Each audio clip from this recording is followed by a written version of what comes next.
Perhaps we need some outside universal threat to make us recognize this common bound. I occasionally think how quickly our differences worldwide would vanish if we were facing an alien threat from outside this world.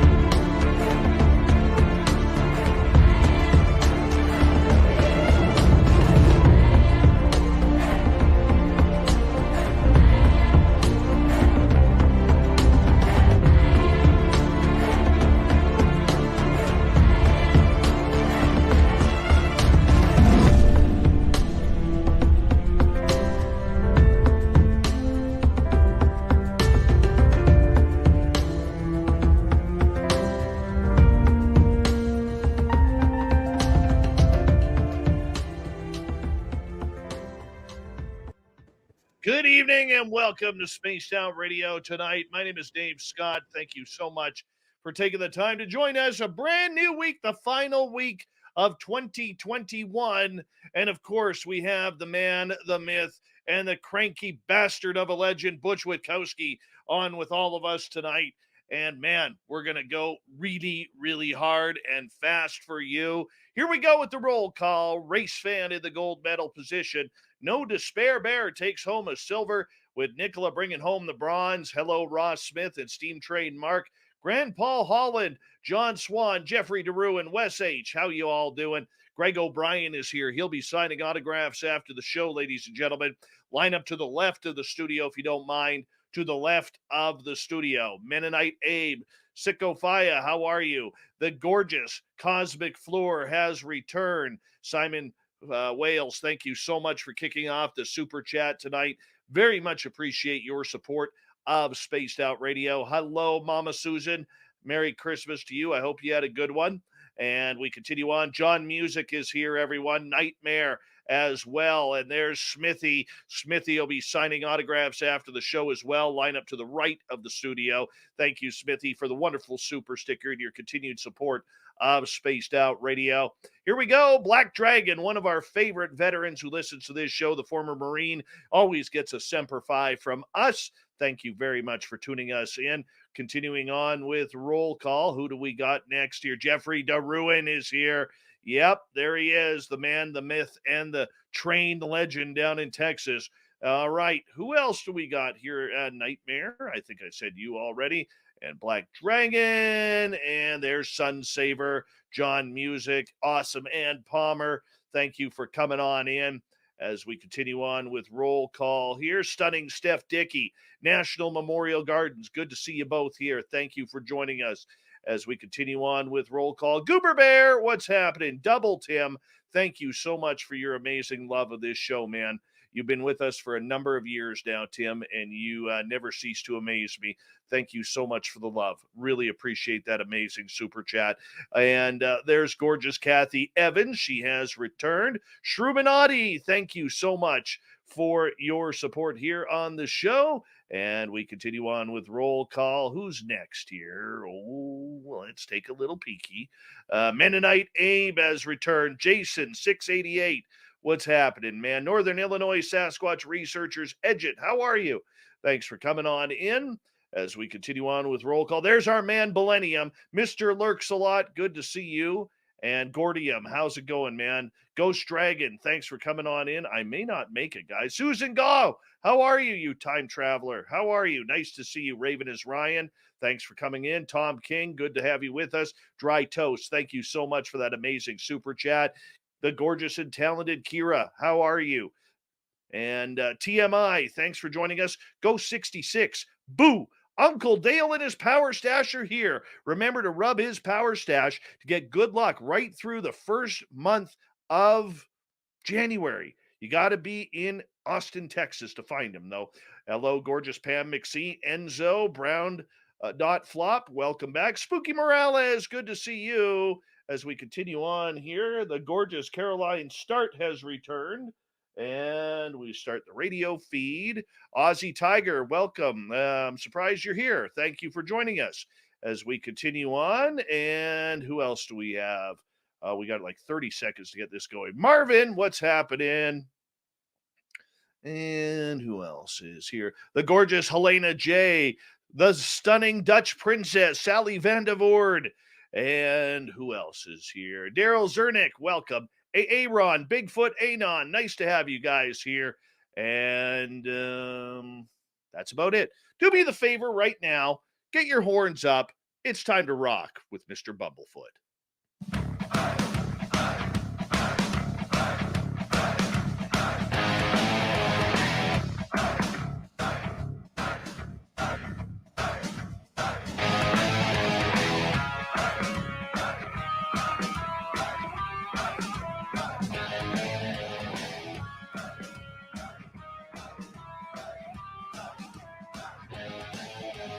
From the mountains of central British Columbia to you listening around the world, this, my friends, is Spaced Out Radio. I am your host, Dave Scott, sitting in the captain's chair of SOR headquarters. We welcome you for tonight's show on our terrestrial affiliates around North America, digitally on TalkStream Live, Revolution Radio, and KPNL. All of our archives are free. Go to youtube.com/Spaced Out Radio. Just do old Davey the favor, hit that subscribe button. You can follow us on Twitter at Spaced Out Radio, Instagram at Spaced Out Radio Show, and now on TikTok at Spaced Out Radio. Our website is spacedoutradio.com. We have a plethora of features for you. Rock out to Bumblefoot, read Shirky Poo's Newswire, check out our swag as well. Tonight's show is brought to you by Chive Charities. Help make the world 10% happier by visiting Chive Charities today. You can find them on our website.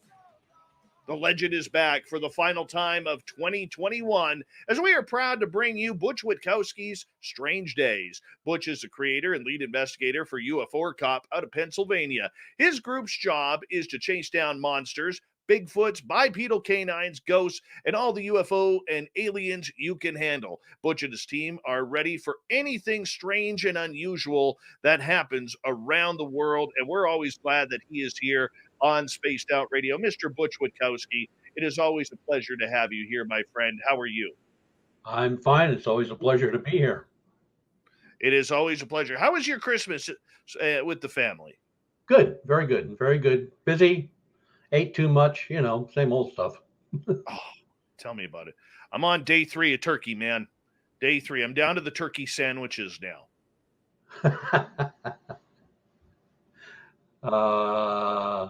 Christmas, we usually do ham. Well, that's still nice. That's still nice. So what did Santa bring you? Gift cards, tools, food, 5 pounds of homemade Polish kielbasa. Yes. Oh, that's just making my mouth water right there, man. Making my mouth water. My friend, it is always a pleasure to have you here on Spaced Out Radio. And, hard to believe another year has gone. We've been doing this almost 6 years, you and I, once a month. And to be honest with you, I'm pretty surprised that you're still here, man, considering that, you could be doing better things with your time than hanging out with us. No, I like hanging out with you guys. You're all nuts.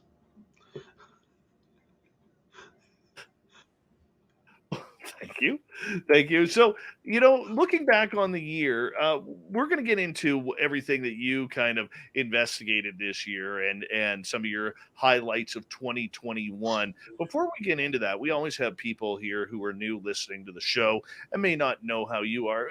What is a former cop doing in retirement, checking out and looking for monsters? Why do you waste your time, man? Just need to know the truth. You hear so many stories and you see so many things, and you just want the truth. And usually when you get a report where you have, a one-on-one with somebody, maybe a good story, but there's no way of collaborating, what they're telling you. So you've got to go on it by yourself and do the research and, try to come up with something to make it plausible anyway. But it's really just a search for the truth. It's always been that from day one. In your mind, what is truth? because we have so many people speaking about this topic. We have so many people promoting their own theories. What's the truth, Butch? Like for you, what is your captivation? What is your motivation to figure out what is going on? Well, with the UFOs, I mean, I pretty much settled into that years ago that they exist. Um, Paranormal, I'm still a little skeptical about the bipedal canine. Just trying to get more information on him. And there's something out there. I mean, when you see stuff that was printed up back in the 1700s, and it's the same description of what you're looking for right now in 2021. A little hard to buy that one and say like, oh, that don't make any sense. I mean, the description's right on the money. So there's something out there. I want to know what it is. I want to know. I just want to know. End of story. I mean, that's it. I just want to know what it is. I don't know to need where it comes from or anything like that, because I'm sure there's not going to be any sit down over a hamburger or anything like that.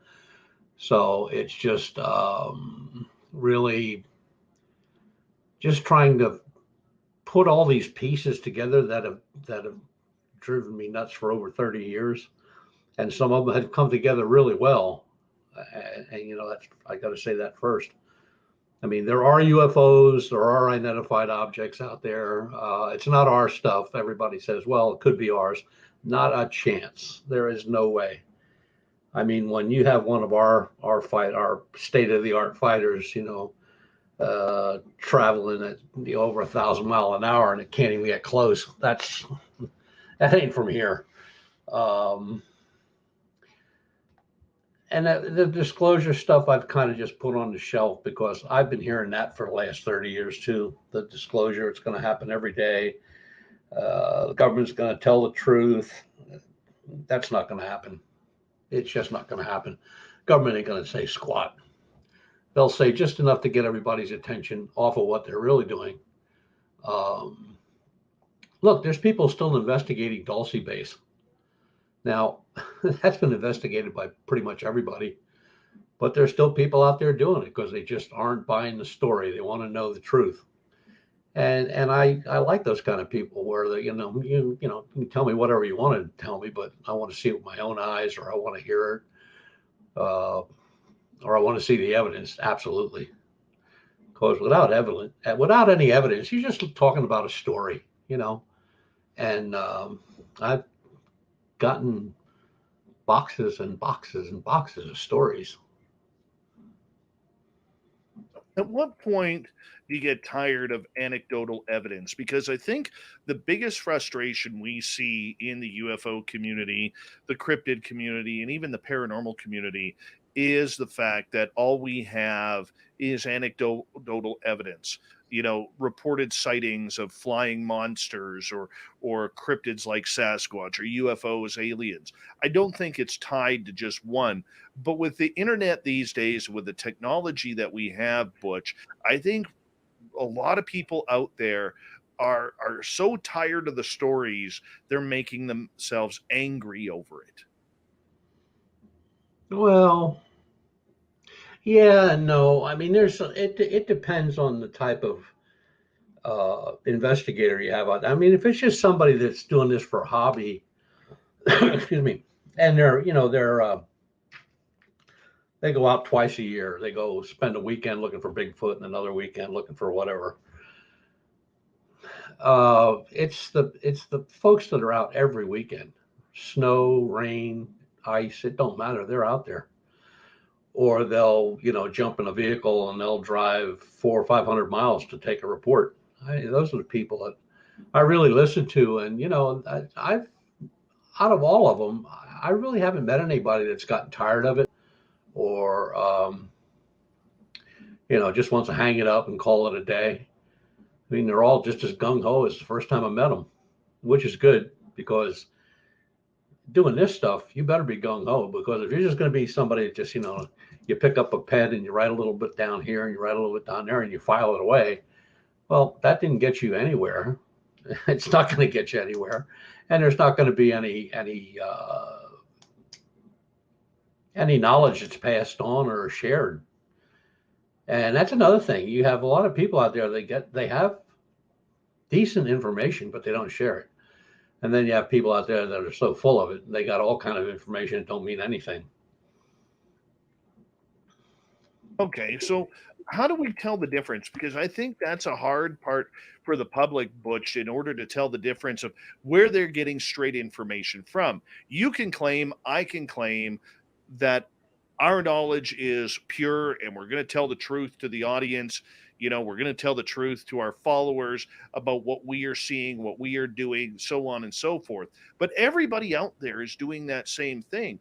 And this is where I always get confused on what's the truth. Now, personally, when you speak, I believe you because we have a long time relationship.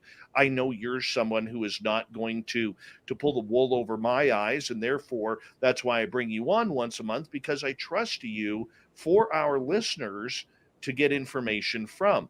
But there's a lot of people out there who, you know, I hear their stories, I hear their information, and I'm kind of like, oh, geez, I don't know. I don't know about this, man. You know, after a while, you can almost pick out the fame and fortune people. You know what I mean? They usually start out with, yeah, I was gonna go over to the other county over there, but I don't have the time for that. You know. Now, if you got a good report, and another county's like just a few miles in any direction, and you come up with this thing like you don't have fuel or you don't have the time, why'd you waste your time to take the report to begin with? Why don't you just give it to somebody else or tell that individual to call somebody else, get somebody else on the line? But those people usually don't have the connections with other researchers. You know, they're usually by themselves, or it's them and a couple of guys from high school. They went, you know, that were together. I see more of that in the paranormal, though. UFOs, they're kind of hard to debunk because, you know, they're usually multi-witness and they're photographed very well and they go back a long time. Bipedal canines, they go back a long time, but never been photographed. Then you have the paranormal, which I have a lot of issues with the paranormal. When they're going to go someplace and they say, we're going to get this or we're going to get that. Well, how did you know you're going to get this and that? Unless you're putting it in there. You know, now somebody that walks into a house or whatever for the first time and you know, somebody throws a chair at them and there's nobody else in the house. Well, that's different. But you know, they're going to the home or wherever they're going, and you know, they've already got it planned out. They're already telling you what they're going to find. Well, that's nonsense. You know, that's not going to be happening. But there are a lot of researchers out there that are really, really good. They're really worth their grain of salt. And they know what they're doing. They know how to get their stuff together. They know how to keep their act together. And, you know, I've been fortunate with good people. A couple groups, Lon Strickler's groups. You know, he's been fortunate with a lot of good people. But there are groups out there that, you know, I wouldn't give two hoots and a spit for. Because it's like you said, you kind of get that feeling like when they're talking to you, you're going like, this don't sound kosher. Or, you know, or they start describing something and they're actually describing something either from a movie, a book, or a prior report, almost verbatim. And then you just let them talk and be done with it. When you look into a case, how do you start to finish take a case? So if I say am someone who doesn't know you and I send an email off to you, you know, and I say, hey, I had a UFO landing in my backyard. I have 50 acres on this side of Chicago, out in the flatlands there of the farming area.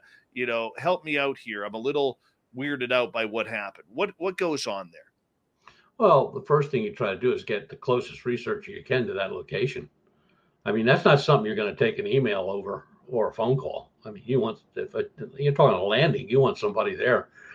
And, at that point, a landing, by the time your investigator get there, you probably have 1,000 people around or walking around your yard.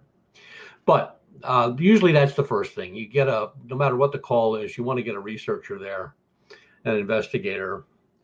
And if that's not possible, say just the way the person works, or they don't,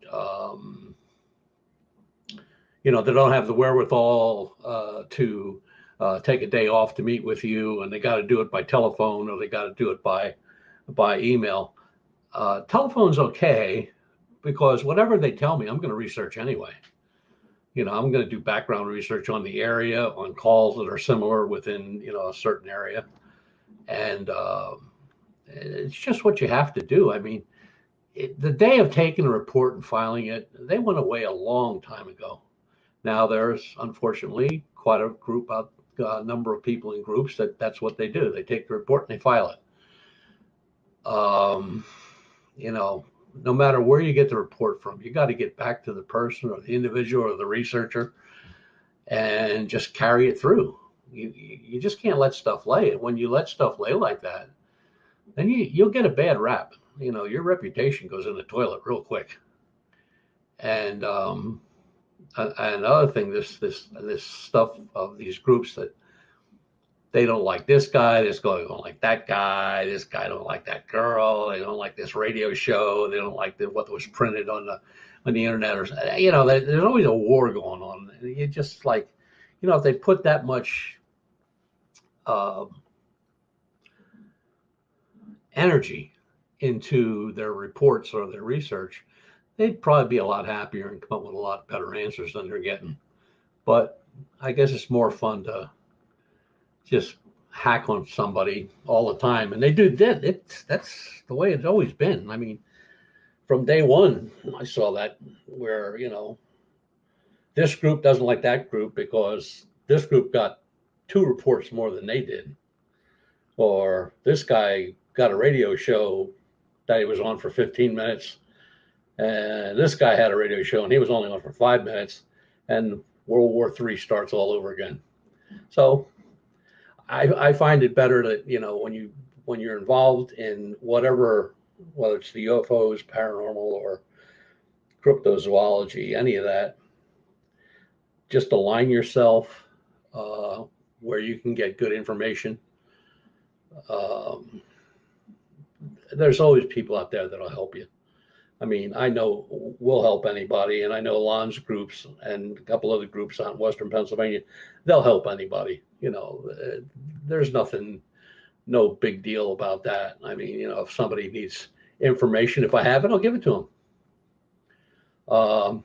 The only thing we don't do, and I don't know of anybody worth a salt that does, is give out personal information on the individuals or individual that gave you the report. That's an absolute no, because you do that once, you're done. You're finished. You won't get anything from anybody. We got 5 minutes to go before we have to go to break. At the bottom of the hour, Butch Witkowski's Strange Days happening right now, the final episode of 2021 before we look into next year. Butch, we're going to start to turn the corner here a little bit because, the one thing that we can say is it has been a weird year in everything. A weird year in ufology, where we saw ufology become very political. We saw a lot of Mothman stories, bipedal canine, Sasquatch stories. We're going to get into a lot of those this year. In an overall look at 2021, to me, this was a very good year because, if anything, with everybody kind of, not knowing what to do during the pandemic, it's taken people outside.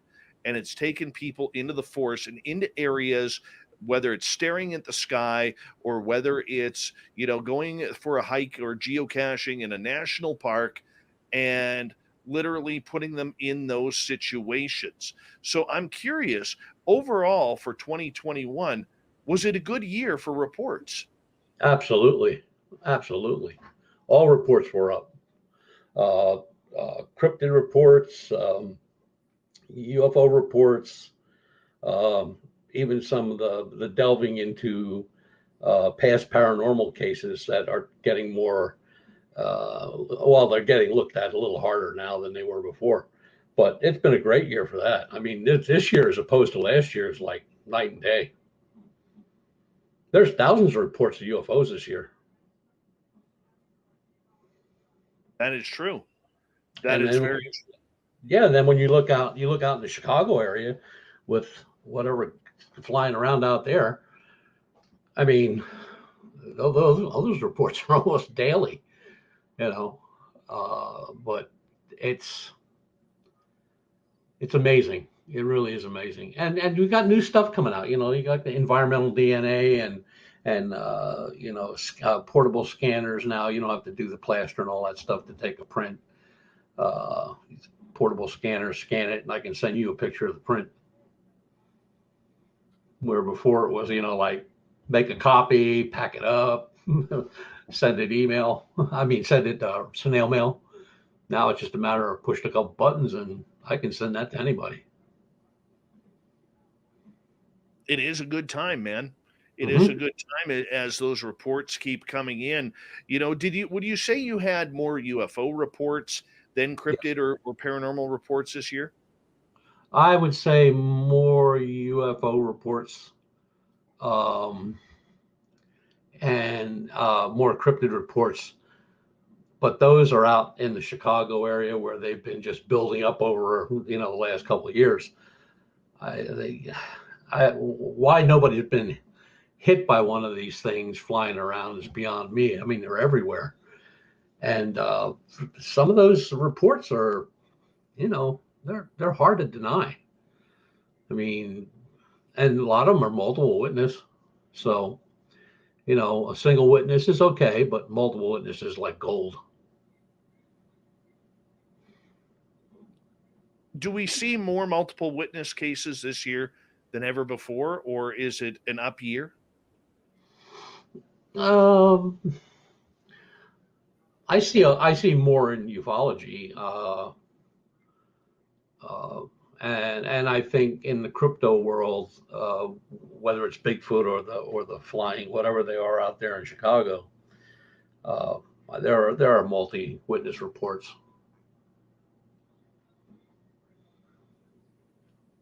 What, in your mind, is a good report? As we got about a minute to go here. A good report, multi witness. Multi-witness, I'm not talking about neighbor next door to neighbor. I'm talking about this guy, and a mile away, a guy seeing the exact same thing, exact same time. And I've been a part of that one time, and that made me a believer. But it's, the multi-witness are always much better. It leaves very little room for people to just throw stuff out there and see what sticks, because there's somebody else that's going to be talking to you too. And there may be 3 or 4 people are going to be talking to you.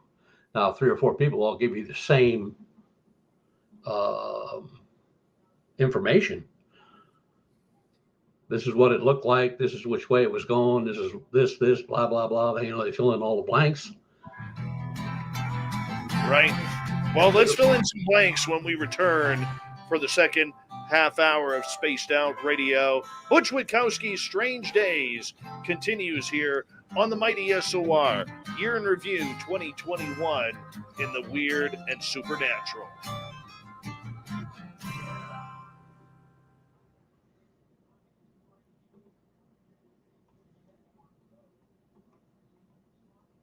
All right, we're clear. I just want to quickly say we got a lot of newbies listening in for the first time in our chat room and probably elsewhere tonight. So we do things a little bit differently. We are a live radio show. You guys get to hear the background of everything. And, I think it's really cool that you guys kind of get the background. You'll hear us talk during the commercial breaks and everything like that.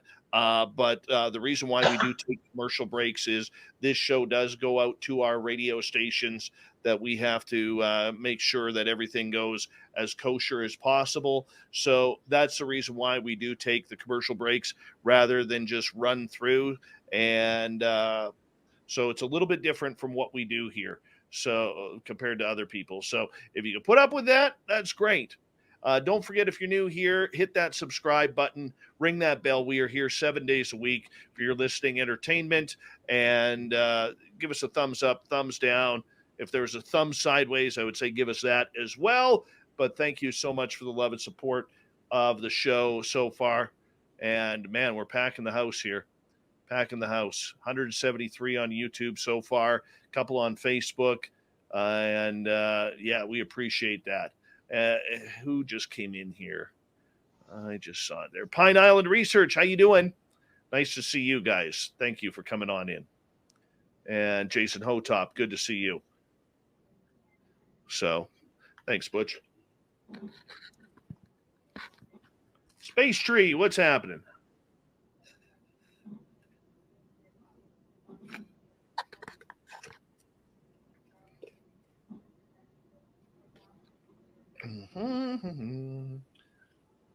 And if you're new here, we do take questions in hour number 2. Thank you, Daryl, for that super chat. Let me read what you said here. Dave, I believe you said you live near West Carlton UFO site. Was your Bigfoot sighting also? No, I don't live near West Carlton. I'm in British Columbia here. My Bigfoot sighting happened in Mission, British Columbia. And since I moved up here, we've had a couple of instances, but I haven't seen the big guy up here just yet. Joe Walsh, welcome. S-Truth Gaming, welcome. How you guys doing? Thanks for joining us.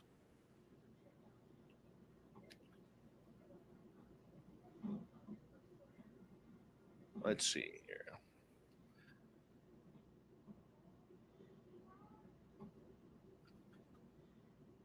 Right now, Butch, it is outside the studios. It's warmed up to minus 26 degrees Celsius or minus 15 Fahrenheit.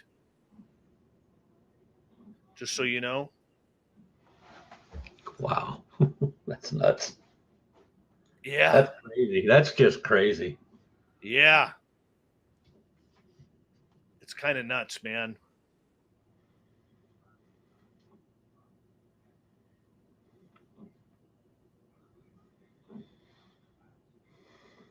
It is kind of nuts.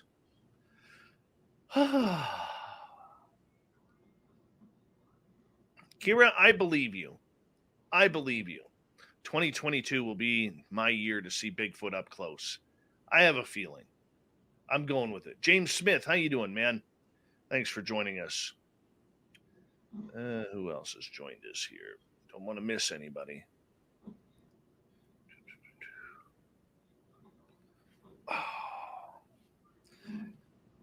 Yep.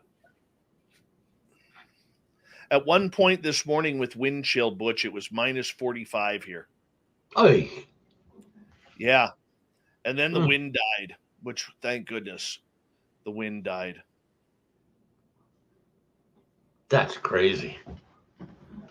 Aussie Tiger, that's minus 26, not 26 Celsius, minus 26.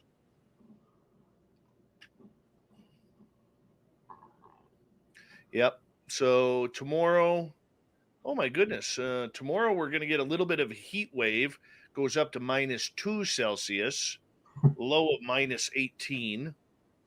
Oh, pardon me, that's Fahrenheit, sorry. So Tuesday, pardon me, a high of minus 19 Fahrenheit, a low of minus 28.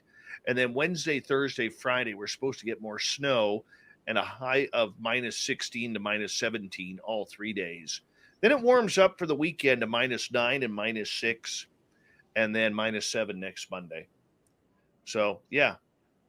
Carlito, what's happening, man? That's All crazy. right, big thank you to Simon, Smithy, Timmy, Dry Toast, Sally, Sugar Britches, Thomas, Rooted in Gorgeous Sacredist, Phil, Ben, and Daryl for the super chats. Here we go with the second half hour.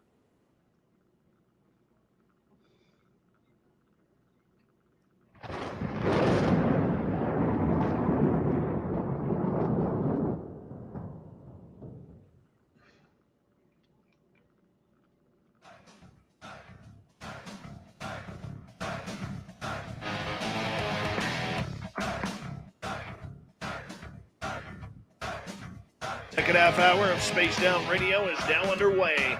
My name is Dave Scott. Thank you so much for taking the time to join us. We really do appreciate earning your listening ears. Hello to everyone listening in on our terrestrial affiliates around North America and digitally on TalkStream Live, Revolution Radio, and KPNL. All of our archives are free. Go to youtube.com/Spaced Out Radio. Just do old Davey the favor, hit that subscribe button. Our website is spacedoutradio.com. We have a plethora of features for you. Rock out to Bumblefoot, read Shirky Poo's Newswire, check out our swag as well. Follow us on social media, Twitter at Spaced Out Radio, Instagram at Spaced Out Radio Show, and now on TikTok at Spaced Out Radio. We continue on tonight with our good man, Butch Witkowski from UFO Cop out of Pennsylvania. We do a monthly feature near the end of each month called Strange Days, where we talk about the monsters among us. And we're going to kick it off right now with a little Mothman, because everybody talks UFOs. We'll get into some UFOs a little bit later on. But Mothman really seemed to make an appearance a few times around Chicago in 2021. Butch, take us back in time to when these sightings around Chicago started. Best of my knowledge, about 3 years ago. And at first there were just a couple, and then they just started coming in like, it was almost like a daily thing for a while there. And the investigators out there, I mean, Lon's fortunate he has people out in that area that they can, follow up really quick on stuff. I didn't do any of the research into those cases, but, I was doing some research on the underground Chicago, where, places that this creature could hide or nest or whatever. But some of those reports are crazy. I mean, where they're seen in parking lots and on rooftops, and, it's just crazy. And then while that's going on, I don't have a date, or can't think of one right offhand, but you've had a couple Mothman sightings down in West Virginia. So are they connected? I don't think so. The description of Mothman is been nailed down pretty good. But then you have those the flying whatever's out there in the Chicago area, and it's not just the Chicago area; it's in the general area of Chicago. But a lot of them were in Chicago. The descriptions, some people go like, "Well, they're pterodactyls, or they're this, or they're that." I mean, well. I just shake my head and like, okay. And then I get a photograph from Lon, and he says, "What do you see in this photograph?" And I looked at it and I called him on the phone. I said, "Buddy," I said, "I thought this has never come out of my mouth." I said, "But in my mind, from what I'm looking at, and as far as I could blow it up and stuff," I said, "I'm looking at a dragon." He said, "That's exactly what I thought." And I went like, "Okay." And it does. Hold on. You have a photograph. You and Lon Strickler have a photograph of a dragon. Yeah. Now, is it a blurry dragon, a blur dragon squatch, or what? No, it was taken. It was taken pretty far away, but we have the original photograph, from the that was taken by the camera. But, when you look at it, I mean, you can see the tail with the point, like the little point on the end. You can see that the wings are are scalloped out along the edge. You can make out the head and the neck. I mean, it's not a bird. I mean, not even close to being a bird. And I turned it upside down and backwards and sideways. I'm trying to turn it into a bird. My wife's sitting there going like, "What are you doing?" I said, "I'm trying to turn a dragon into a bird." And she said, "There's something wrong with you." And then she walked away. But he asked me, and I told him, I swear, I can't understand why it's even coming out of my mouth, but it looks like a dragon. Oh, Lon's on there. Okay. Where are we at here? Where is the gorgeous Lon Strickler? I just saw him here a second ago. Yeah, he's in the chat room, and he says, yes, it looks like a dragon. Yeah. And it does. I mean, I don't know what else to say it was. You know, it's not somebody's parrot that cut loose. And, you know, I don't know. And then, you know, somebody asked me a little while back, could things like that still exist? Who knows? I mean, you know, look, the crypto people, they find stuff every year, something new ape, a new bird, a new snake, a new this, a new that. Why not something like that? When you see a dragon or a pterodactyl or something along those lines of high strangeness, Butch, do you think people are seeing something that is flying through today's skies, or has maybe a ripple effect opened up in a different dimension or the timeline where they're actually looking into something different for a brief moment? It could be both. There was a gentleman on a radio show not too awful long ago, and he brought up the same thing. He said, "Do you think people are seeing what they're seeing, or are they seeing a moment in time going backwards, or time standing still, or time going forward?" And, you know, it's a compelling argument. I mean, we don't know enough about portals and all that kind of stuff. I mean, I think everybody has a general idea what a portal is, but proof of a portal or actually, you know, where we have, okay, we'll just use Bigfoot sightings where, you know, somebody sees a Bigfoot and, you know, they're on it, they got the camera on it, they got witnesses, and there's a flash of light and it disappears. Is that a portal?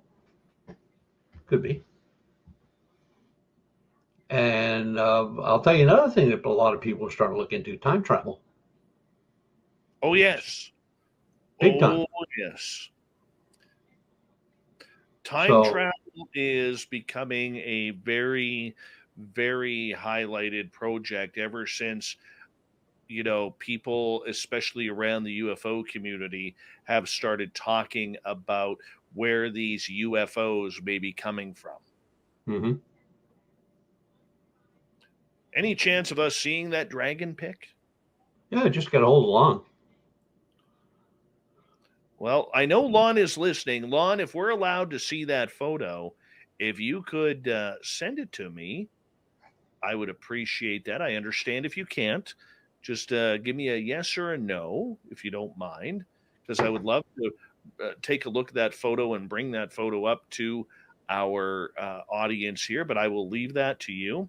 Oh, okay. Lon says the photographer will not release it to the public, and I understand that, and that makes a lot of sense. That does make a lot of sense, because when people have something that incredibly special, a lot of times, to our audience, as much of a bummer as it is for us not being able to see it, a lot of times what happens is when you have something that is really, really special, you don't want it going public because of the kryptonite that it becomes. Mm-hmm. Do you agree with that, Butch? Absolutely. That's what any report.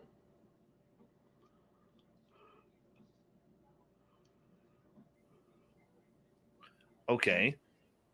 So for you, you know, going back to the whole Mothman game regarding this dragon photo. Do you think that was a dragon, or do you think that was a different version of a Mothman? No, to me, it looked like a dragon.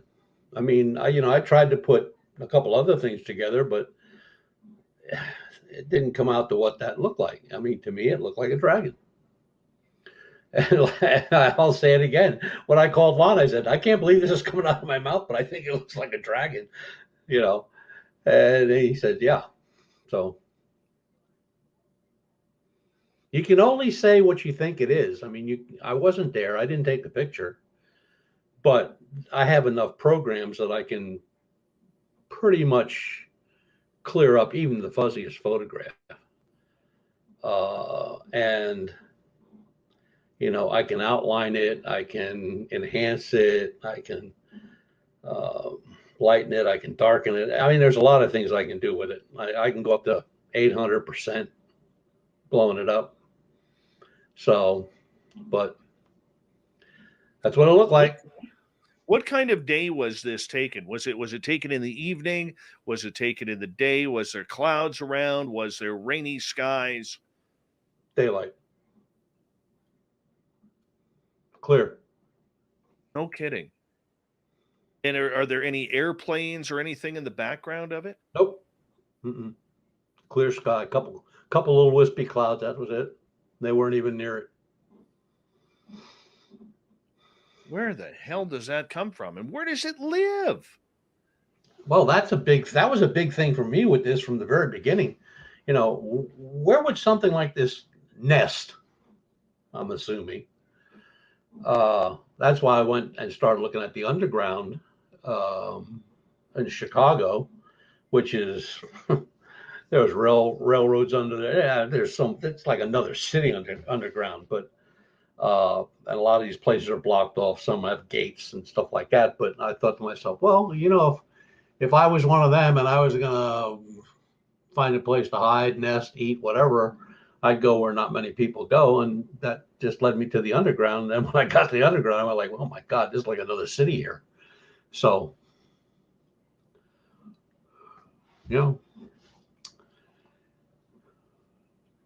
Okay, so if this isn't a Mothman type creature, is this something that you have investigated or Lon has investigated before?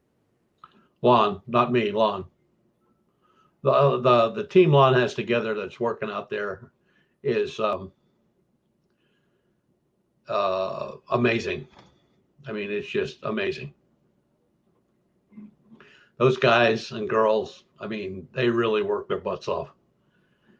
And it's amazing that some of them live so close to where the sightings take place that, it's not like, well, we'll get there maybe next month or something like that. I mean, they're Johnny on the spot, man. They're there. Well, I mean, whatever it is, I'm looking forward to taking a look at it one day when you guys decide to release it, or the owner of the photograph decides to release it.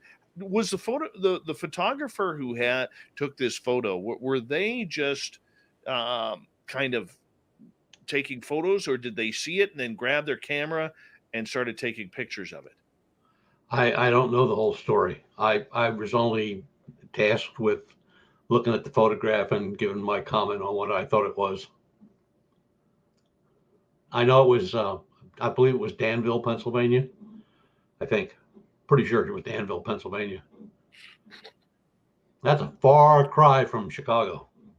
And where are you in Pennsylvania? How close to you is that? It would be north of me. And same for Lon, be north of Lon. I think that's where the crypto guru is around, somewhere around Danville. Ronald Murphy.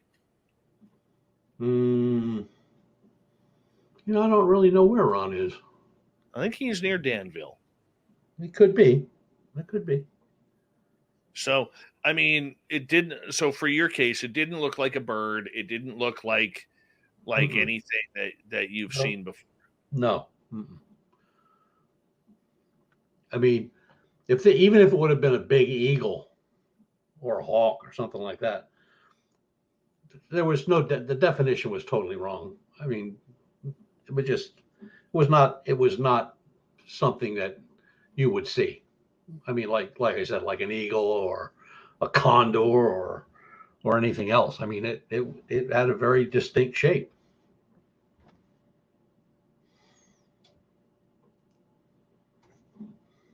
That's amazing. And, going over the photograph, it doesn't look like a bug, like a dragonfly or Nope. anything along those. Nope. I before I even start to blow things up or check pixels and stuff like that, I make sure that the screen is clear of that kind of stuff. And, especially if it's taken through a car windshield, half the stuff you get is bugs, but this wasn't taken through a car windshield. This was taken outdoors. Where would this rank on the information that you have been given in 2021? Oh, it's up there. It's up there. There's a lot of them that are up there. It's this year, I think, has proven to me without a doubt, no doubt whatsoever, that ufology, cryptozoology, paranormal, and all the other 40 and stuff that's out there are all connected. That separation doesn't exist anymore.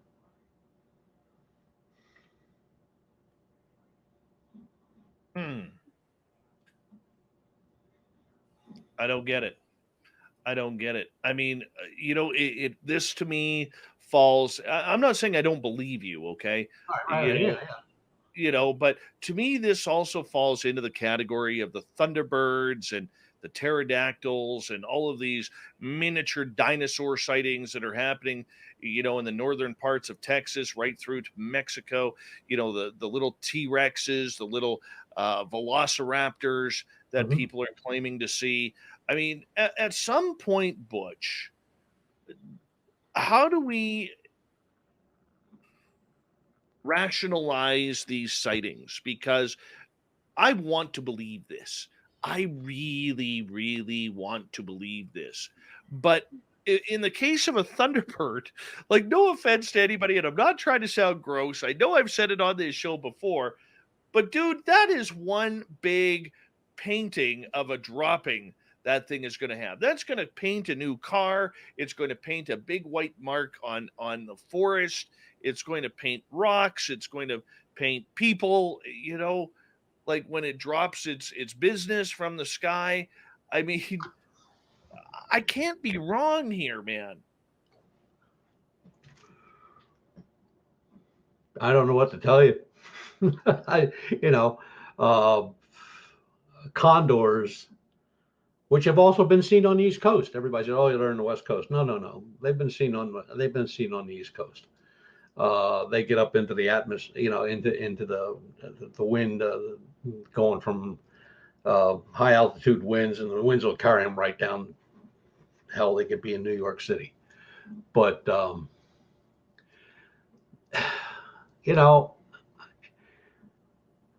I have the same feeling you do on some things. Like, well, if that's, and somebody tells me there's a bird as big as a Cessna 172, I'm going like, I've flown a 172 and I can't imagine a bird that big. And like you said, if it crapped, it would destroy the car. It would just cave the car in. But I don't know. You've got to have a really strange open mind when you're doing this stuff. You really do. If you try to rationalize some of the reports, like I said, I never thought that had ever come out of my mouth. Looks like a dragon. I mean, no way. I would have probably said it looked like my mother-in-law first before I said that. But it's what it looked like. And that's what I was tasked to look at and give my opinion. And that was my opinion.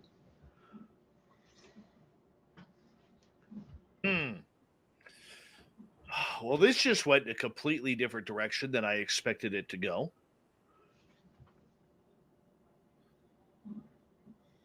I didn't expect dragons. I mean, we're talking Mothman here. Yeah. We got and And Dave, there have been Mothman reports down in Point Pleasant over the year. I think there's three that are three. Is it three? Yeah, probably three. Three that I read that describe Mothman.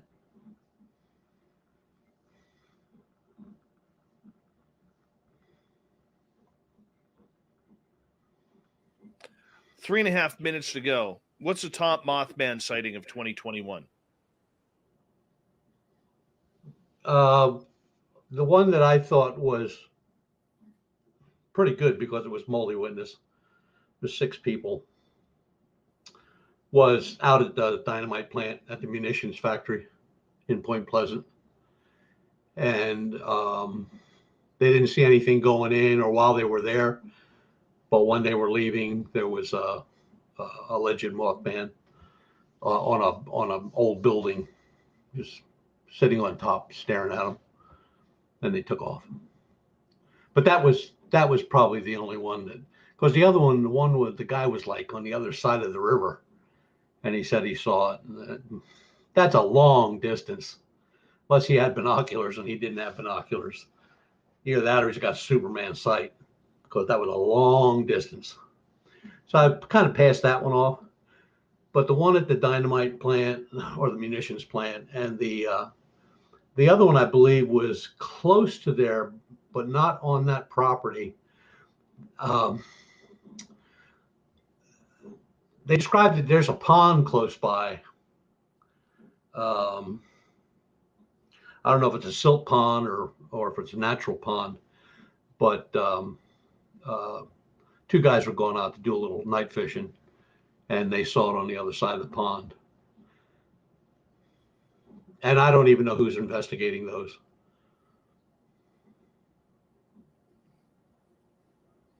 Sounds like trouble.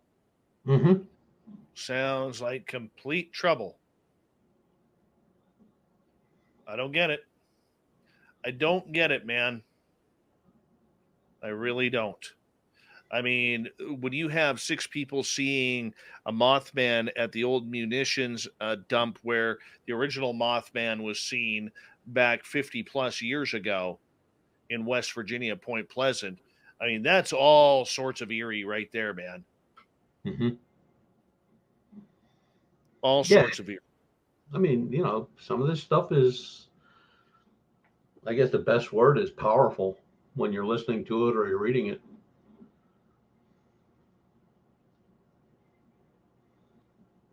So what were these people seeing? Was it a daytime sighting, nighttime sighting? The guys at the pond, it was nighttime sighting. They saw the glowing red eyes and they put a flashlight over.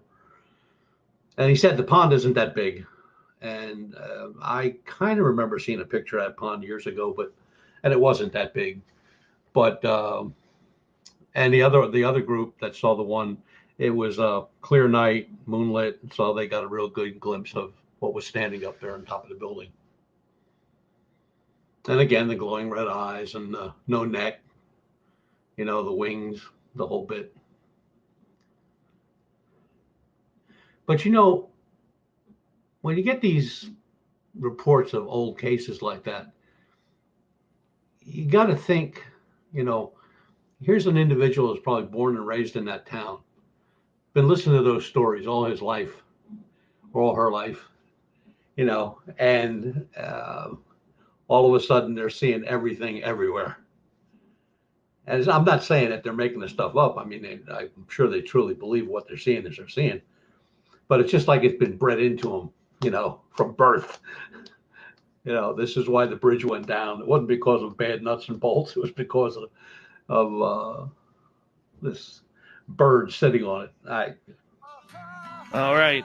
Butch, I'm going to get you to hold on right there. We're through 1 hour here on Spaced Out Radio. Hour number 2 with Butch Witkowski continues. We'll continue with the Monster Talk, the best monster reports of 2021 with Butch Witkowski and Strange Days. And then just to fire him up, let's find out what pisses him off as well. We'll be back.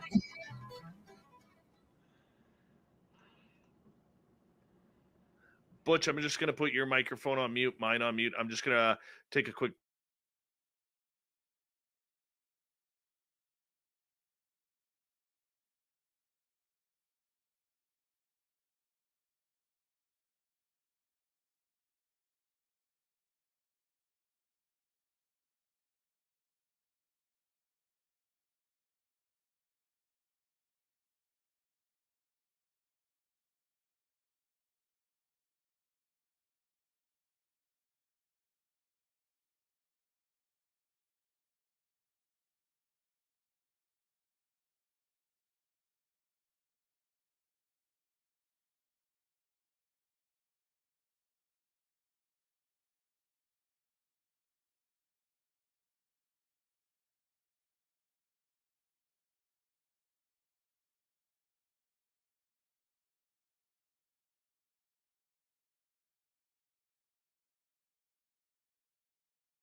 You know, one of the things my son wanted for Christmas, Butch?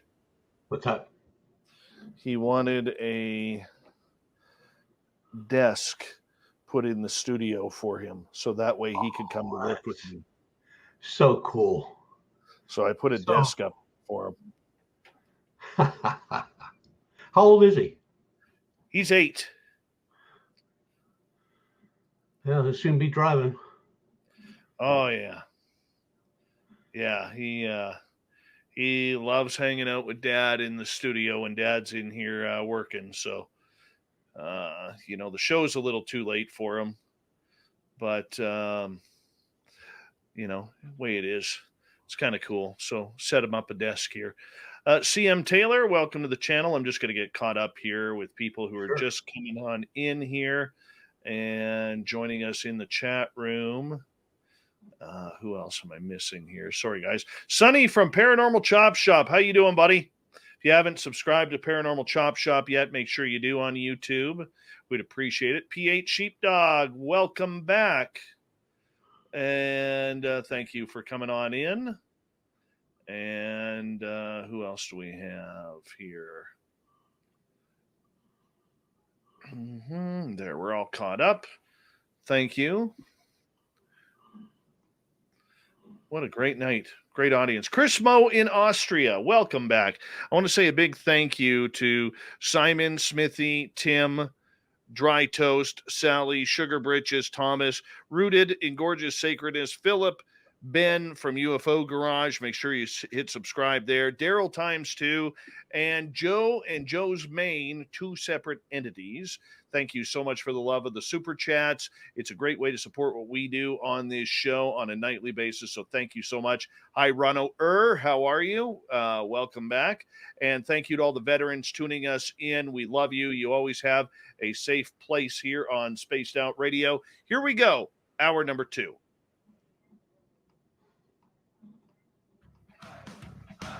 You're listening to Spaced Out Radio with Dave Scott. Follow Dave on Twitter at Spaced Out Radio and on Facebook, Spaced Out Radio Show. Hour number 2 of Spaced Out Radio is underway.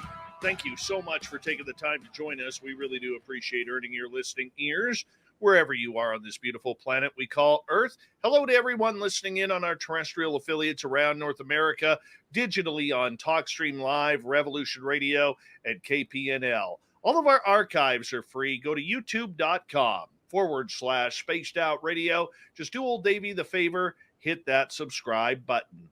The Desert Clam has set the password for tonight in the SOR Space Travelers Club.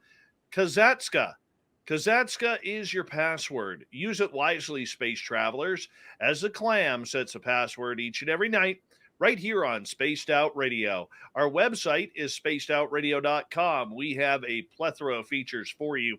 Rock out to Bumblefoot. Read Shirky Poo's Newswire. Check out our swag as well. Follow us on Twitter at Spaced Out Radio, Instagram at Spaced Out Radio Show, and now on TikTok at Spaced Out Radio. We continue on tonight, a year in review of weird, strange sightings. UFO cops Butch Witkowski is here for Strange Days, his final appearance of 2021. And Butch, we always appreciate you coming on in here and enlightening our audience. Thank you so much. You're quite welcome, sir. Anytime. All right. Now, in hour 2, we usually take some questions from our audience here, and a good one from Ghost Dragon right off the bat. I haven't heard much about the Jersey Devil in 2021. Any reports? No, I haven't heard anything either. For a while, you know, that Jersey Devil thing, I guess the best way to explain it is somebody will put something up on the net, and then you'll get this flurry of reports, and then they just go away. And it's always been that way with the Jersey Devil. What is the Jersey Devil for people who may be wondering? Oh my goodness. There have been so many descriptions. It's like the bottom half of a horse and the head of a goat. And, you know, they just so many descriptions that don't even make any sense.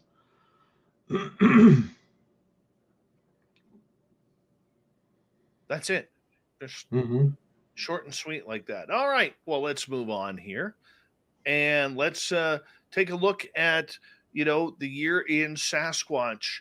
There was a lot of talk about Sasquatch this year in people who are having sightings, people who are having encounters with this creature. Tell us your best sighting of 2021.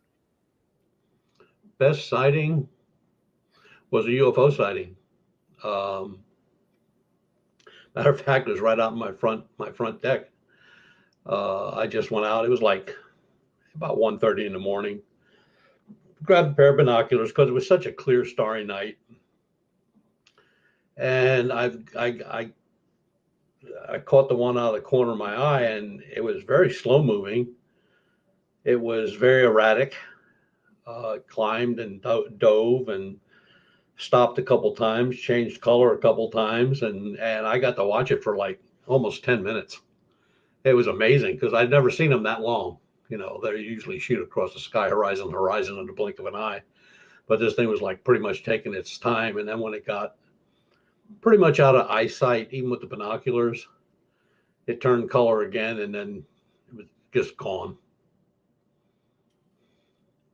That was probably the best sighting of the year. Okay, what's the best report that you got of Sasquatch this year? I didn't get any Sasquatch reports, although there have been some out in western Pennsylvania, of course, and I believe it's in Fayette County, out around Chestnut Ridge. But those reports, like you won't see any for a little bit, maybe a month or two, and then you'll get a really good one. And some of the reports out there are very good. And I've been out there a number of times, and I'll tell you something. If you had to pick a spot where this thing would live, thrive, or whatever you want to call it, that would be the place. Fayette County, Chestnut Ridge. It's just amazing out there. There's so much land, such a wooded area that, you can hide anything in there. And there's plenty to eat, plenty of water, plenty of this, plenty, everything out there could sustain a Bigfoot. All right. From Australia, Steam Train Mark is asking, how close to the Bigfoot, or how close do Bigfoot get to people's homes? Oh, there's reports of them on the, at windows, at doors, on porches. There was and I can't remember how long ago the report was. It's been a while on that report where a guy kept hearing something walking around on his deck, or not deck, but front porch at his farm. So every time he'd go out, it'd be gone. And so what he did was he got a bunch of old boards and drove nails up from the bottom and then nailed it to the porch. And went out the next day, and there was blood everywhere from something walking on the porch. So instead of getting somebody out there to look at him, even like the police, somebody, they just got a hose, took the boards up, washed it all down. Sometimes that's frustrating. Yeah, sometimes people don't know what they got when they got it. Man. P8 Sheepdog is asking, what did we learn, if anything, or do you have any stories about shapeshifters this year? Well, the bipedal canine could be a shapeshifter. We don't know. Shapeshifters, although a lot of people aren't familiar with them, there are a lot of reports on them over a long span of time, especially from the indigenous. And they can be anything. From skinwalkers to bipedal canines to rakes, tall, thin man. There's just so many like that where they're not there, then they appear. But you have the same thing with some Bigfoot reports where there's nothing there and then they appear. Or your father, or a group, the one group in Pennsylvania, a Sasquatch group, was actually following some tracks in snow, which led up to a fence, and on the other side of the fence started a state game land. And about 10 foot before the fence, the tracks stopped. They weren't there, and they weren't on the other side of the fence. So shapeshifters, you know, when you think about it, a shapeshifter could be anything. Anything could be a shapeshifter, which gets you into, you know, the flashes of light where a Bigfoot is seen, and then there's a flashlight and he's gone, or you know, or they're following something, or they're looking at something, and it disappears. It just goes away. So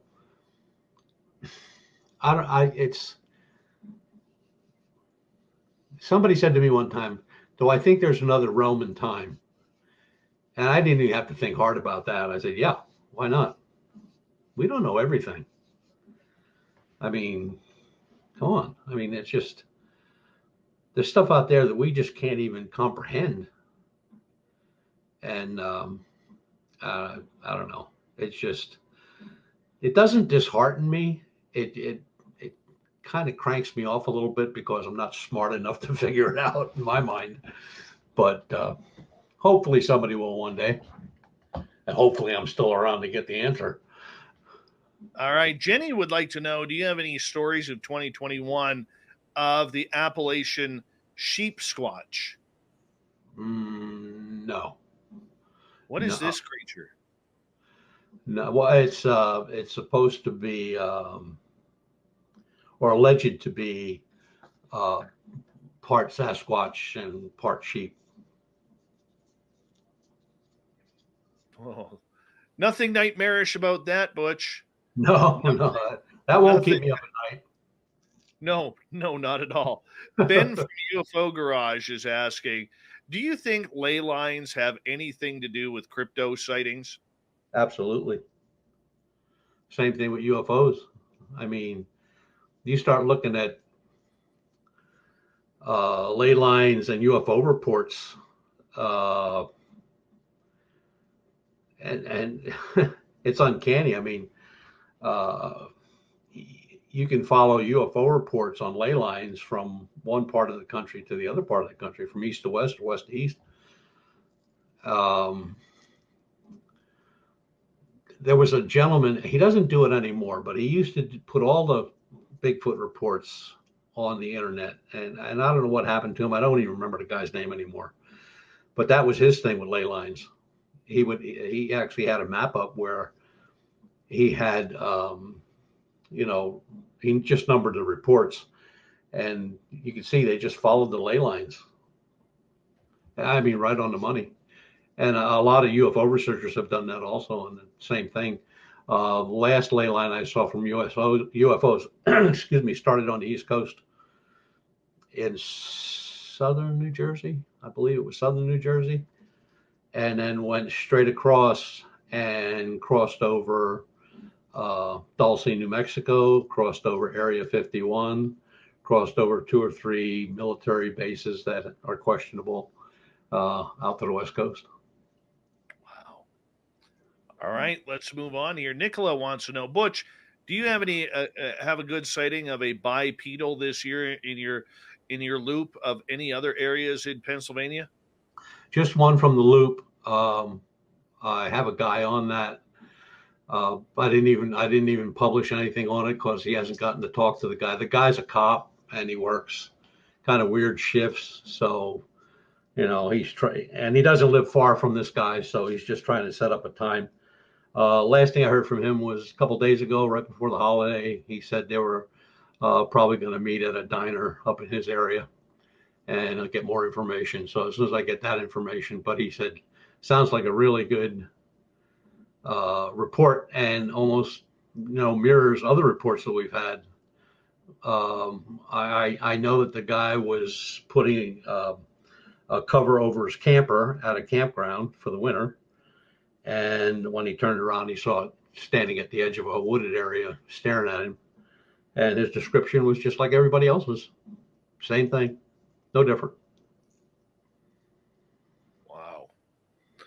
For the bipedal canines that you, the reports you took this year, I mean, were they up? Were they down compared to other years? Well, they kind of just stayed around about the same. It's just like they're almost they'll pick up in like September, late August, September, October, and then in November if the weather is nice, and then they pretty much die for the wintertime, and then we'll start getting reports or sightings when people are back out in the woods. You know, they're getting their cabins ready, their boats ready, so they're out and about. And the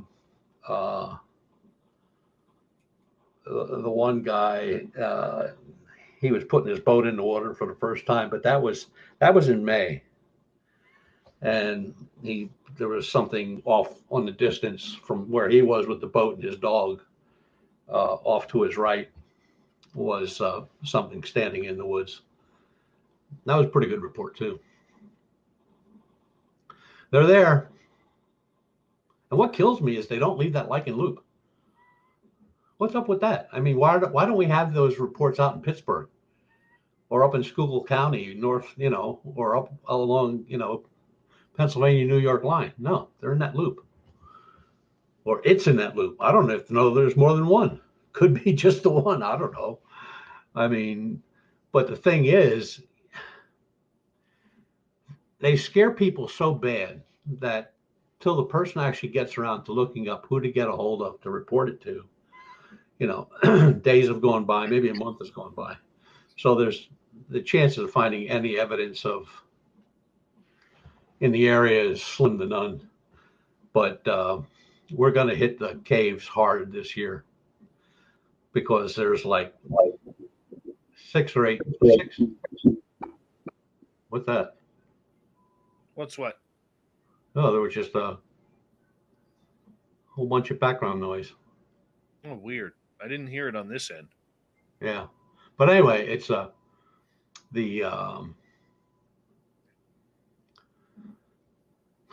there's a lot of caves in the areas where we had some really serious reports. So we're going to hit those. If you have to stay any place, no sense standing out in the rain, get in the cave. Right. All right, let's move on to another question. Alien Critter would like to know, this year, any reports of mutated creatures like the squonk? No. Mm-mm. I think the squonk was more local legend.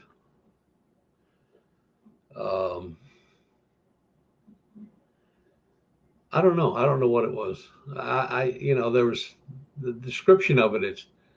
It's small. It's kind of chubby. It's like part pig and part this and part that. Oh, I'm not crazy. Other people heard that noise too.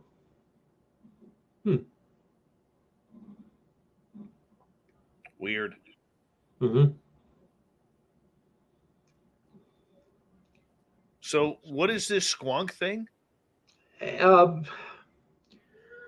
was folklore where this creature was seen usually around farms, and it was small. When I say small, maybe German Shepherd size, ugly as sin, hairy. Some describe hoofs, some describe like hoofs on a horse or a cow. No tail, just kind of a short, squatty, ugly, mangy, smelly thing that would just pop up on farms every now and then. That story, that's an old story. That goes back a long way. Melissa would like to know, when is the last report you heard of the devil's footprints in England? Oh, it's been a couple years. It's been a couple years. I've never heard this. Can you describe it for us? All I know is because the report was very light, and it was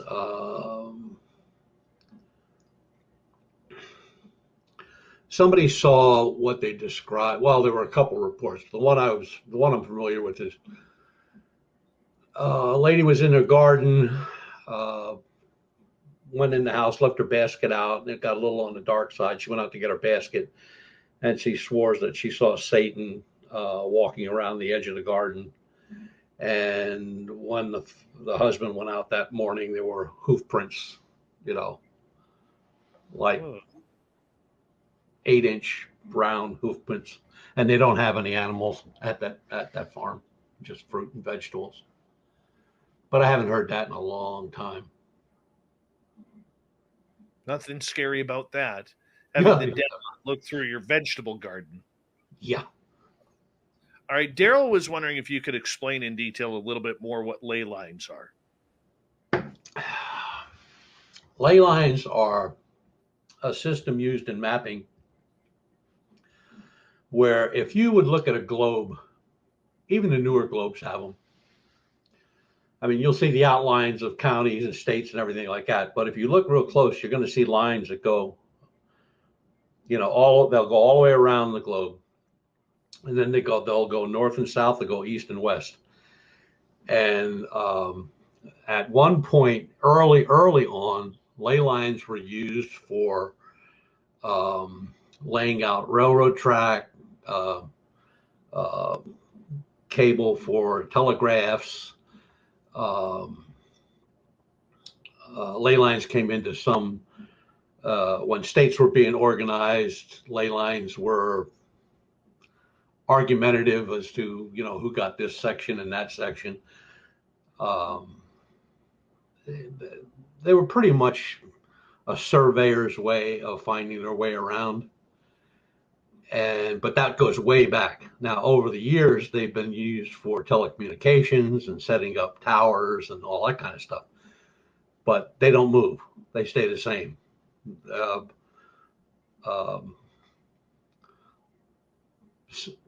Like if you said the 32nd parallel, well, that's like a ley line. Okay, same thing. Some have numbers, some don't. Very But weird. what's funny is they don't have them in Canada. Yes, we do. No, you don't. No, you don't. Yes, Yeah. we do. Yes, they have them in Canada. I thought that'd crank him up a little. You just wait till the next half hour. I'm going to get you going here. Ghost Dragon, we got about 2 minutes to go here. Ghost Dragon is wondering, any good lake monster reports in 2021? Not that I'm aware of, no. Everybody's still looking for Nessie.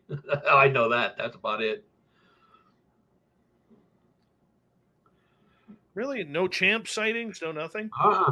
Nope. No champ. No Nessie. No nobody. Do you believe in the lake monster theory? I'm still up in the air about that. Well, I'm going to say no, and only because every place they're reported in this state and other states, they're man-made lakes. So what did somebody bring down their pet whatever and throw it in the lake to get rid of it? Nessie's a different story because that empties out into the ocean. There's a way you can come in from the ocean. So you can't really say much about that. But as far as these lake monsters, most of them are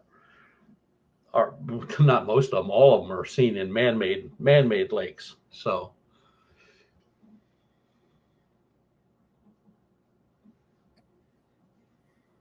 I think they're sturgeon. Big fish. Mm-hmm. Yeah. People don't realize how big a sturgeon is. They're huge. Oh, yeah. They are huge.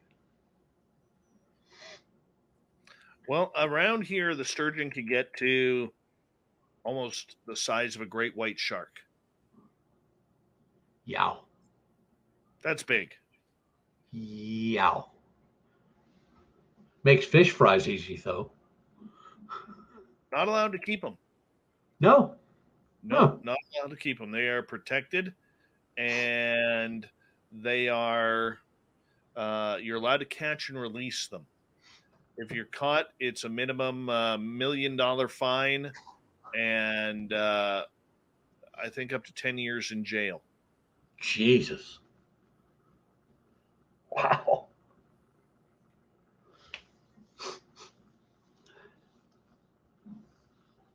Butch, I'm going to get you to hold on right there. Okay. Because we are going to go to break here at the bottom of the hour. When we come back, we'll continue to take some audience questions.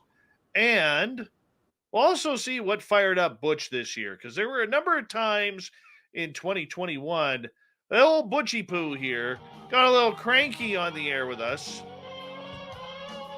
Why not?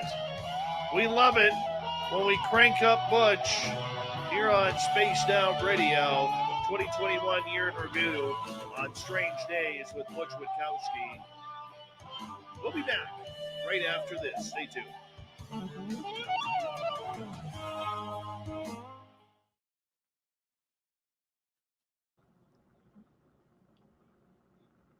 There we go. We're clear. Ross Lambda, how you doing, man?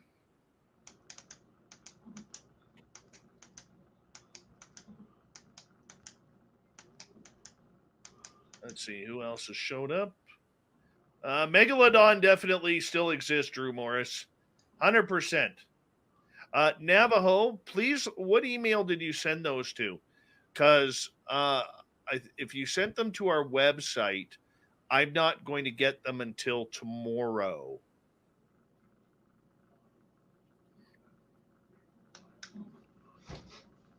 Navajo, I'll put in my email address here. You can send me those footprints that you got today.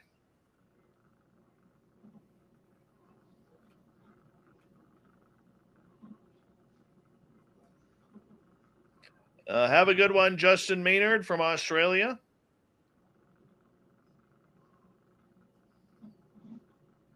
All right. Thank you, Steam Train Mark, for confirming that I am alive tomorrow in the future.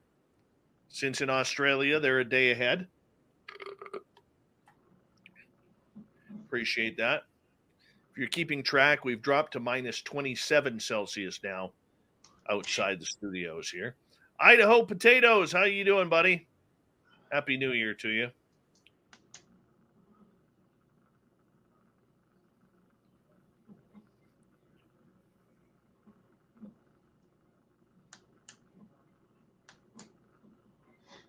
Minus 32 in Calgary. It was minus 40 here this morning, which is minus 40 Fahrenheit.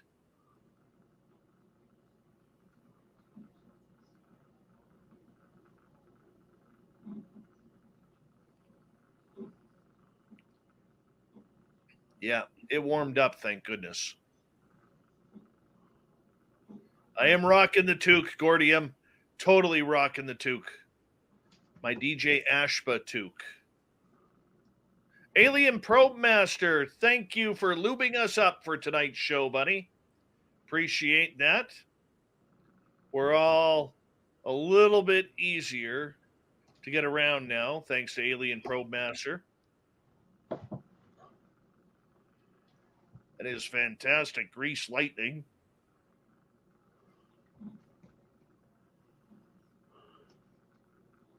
I know you do, buddy. I know you do. Grandmaster, a.k.a. Gong Show. What is happening, Gong Show?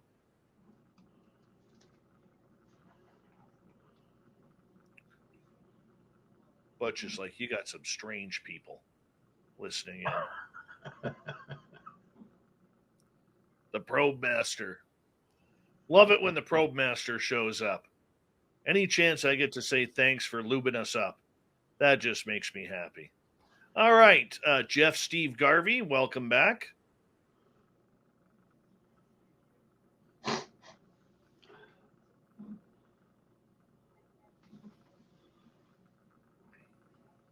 Let's see here. Go here.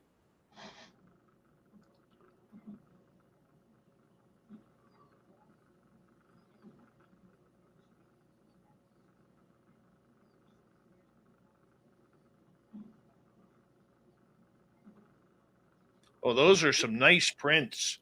Butch, I'm going to show you these footprints here. Okay. Coming up the next half hour. This is from Navajo, who's a new listener, or at least new to our chat room. These are nice. These are about, well, let's see. A water bottle is what, about 7-8 inches. So these Eight. are 16 inches plus. Wow. What part of the country? I don't know. Navajo, could you let us know in the chat room what part of the country you're in? We got about 1 minute here. Okay.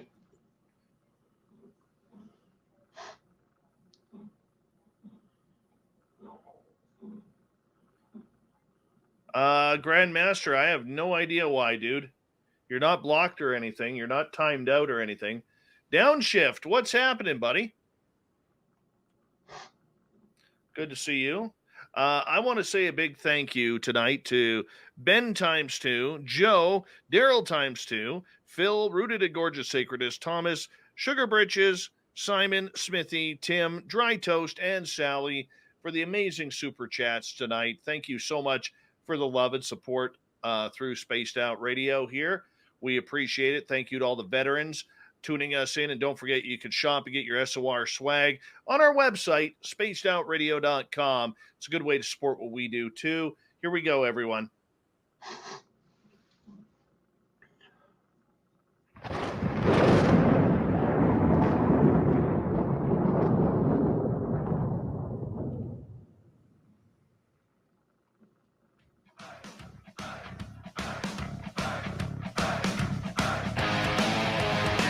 We pass the halfway point of Spaced Out Radio tonight.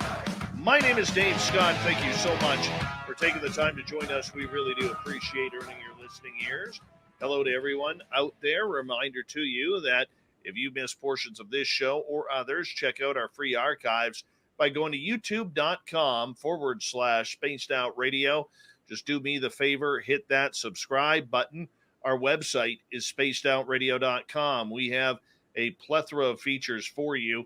Rock out to Bumblefoot, read Shirky Poo's Newswire. Check out our swag as well.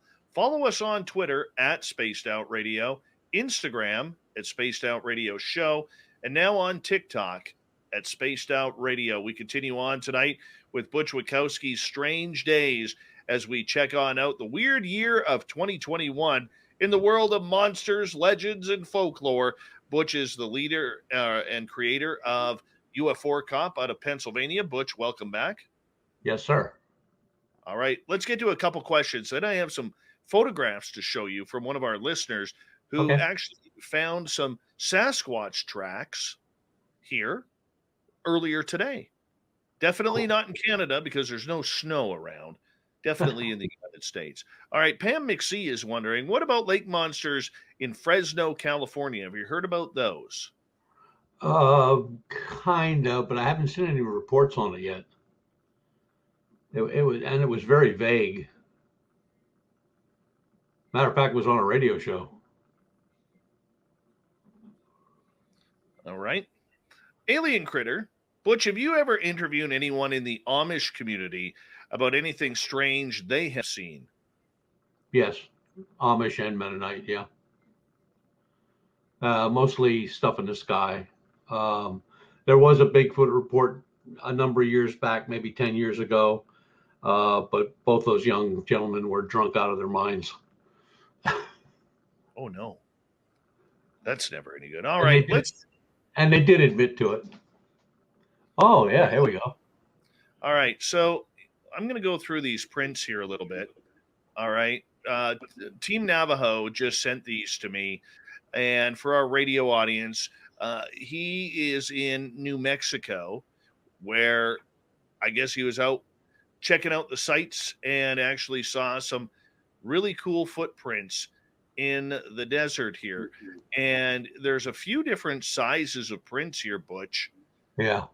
In regards to it. And he's using a water bottle to measure the footprints, but you can definitely see the toes, the formation of the toes in these prints. And, you know, I mean, this print that we're looking at right now is about 9-10 inches, maybe 11 inches by, it's looking like by about 4.5-5 inches. You know, this is very interesting stuff here. I'm curious, Butch, like when it comes to footprints like this, how important are these footprints to this type of evidence? Any footprint is important as evidence. anyone. They're all important. We actually carry catalogs in the vehicles with every known Bigfoot print that we could ever find to match up, and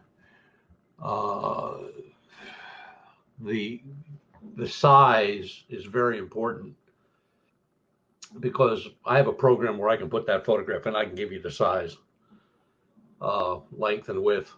But what the very important part of these are, you have the span at the front of the foot, but you can see the heel imprint, and the heel imprint should be smaller, and it is. So it's very good prints. Well, here's another set of prints that he has sent to us. And if you look at this photo here, this photo is looking over a beautiful desert. I've never seen desert like that. New Mexico is beautiful, period. Oh, I would love to go there. But you look at that print, okay, right there. That water bottle is about half the size of that print. And we're probably at the highest width of that, probably about 8 inches across. I mean, that's a big, big time creature there, Butch. Mm-hmm. To create a print that size. Mm-hmm. I mean, how heavy in rough ground like that, where there's a lot of... to leave a print like that, it would have to be huge. Huge. 1,000 pounds? Close to it, I'll bet. 800 maybe. So these photos were taken in the Four Corners region of New Mexico. That area, I have heard for a long time, is quite a hot spot for Sasquatch activity.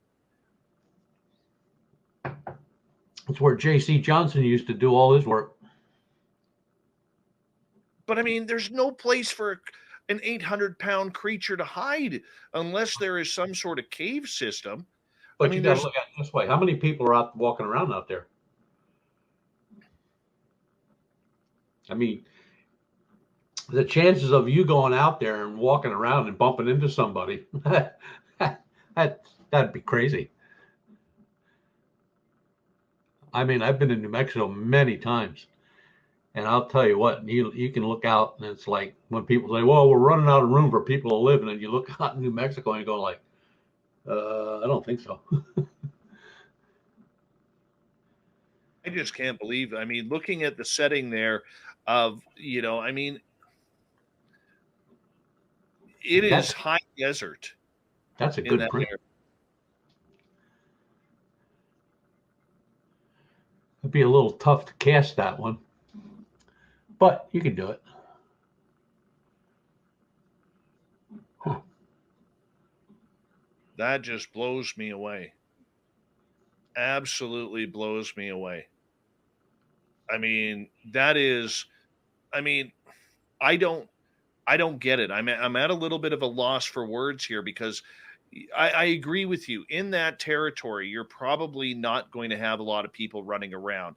The odd hiker, the odd, wilderness camper, there's probably a lot of First Nations around there. Obviously, the gentleman who sent the photos to us, Navajo, I'm going to assume he's of Navajo descent. I mean, First Nations, I strongly believe, have a very large connection to the cryptid and the paranormal supernatural world, but I'm not seeing any forests or trees that an 800-pound, 700-pound creature could hide behind or disappear into. Maybe caves. Yeah, but the ground out there is, it's not flat. I mean, you got you could walk from a road, you could walk maybe 20 foot in, and then you're going to go downhill into a small crevice, valley, whatever you want to call it, and, walk up the other side, and then it's flat again. So there's a lot, there's a lot of places. There's outcroppings all over the place. I mean, New Mexico's landscape is not usual like Arizona. Arizona's flat. I mean, that's the period, end of story. But once you get to the mountain areas, you could hike anywhere you wanted to and nobody will ever see you. Even with binoculars, Butch, if you're looking around, you're going to see something that's 8-10 feet tall. Yeah, if they're still around, you know.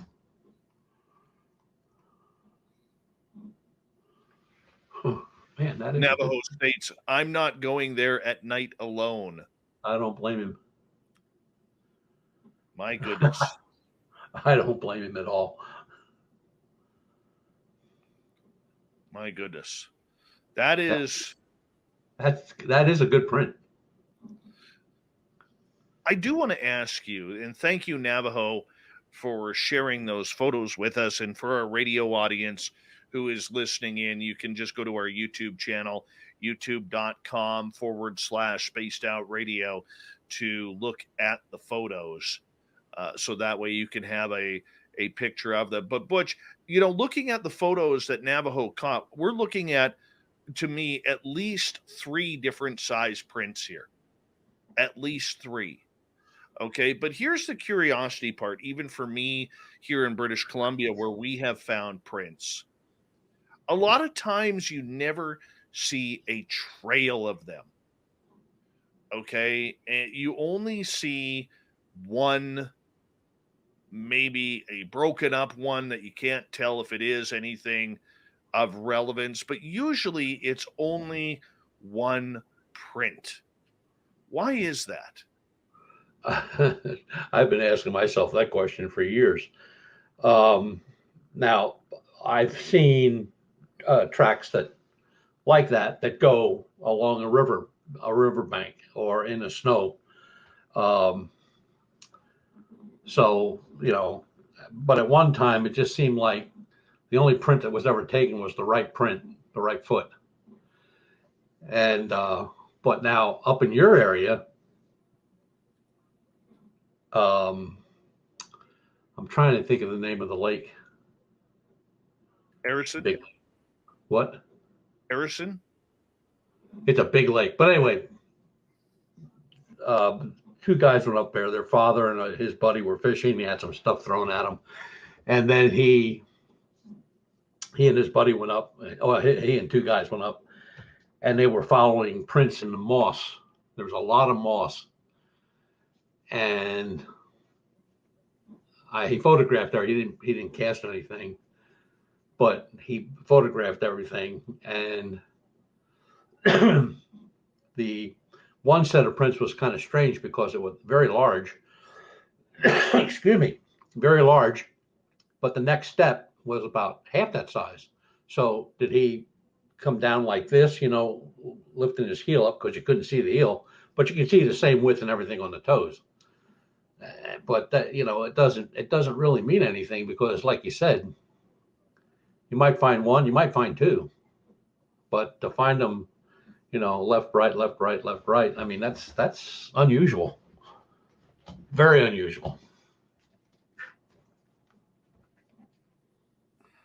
See, to me, this is where it makes me wonder about the magic of a lot of these creatures.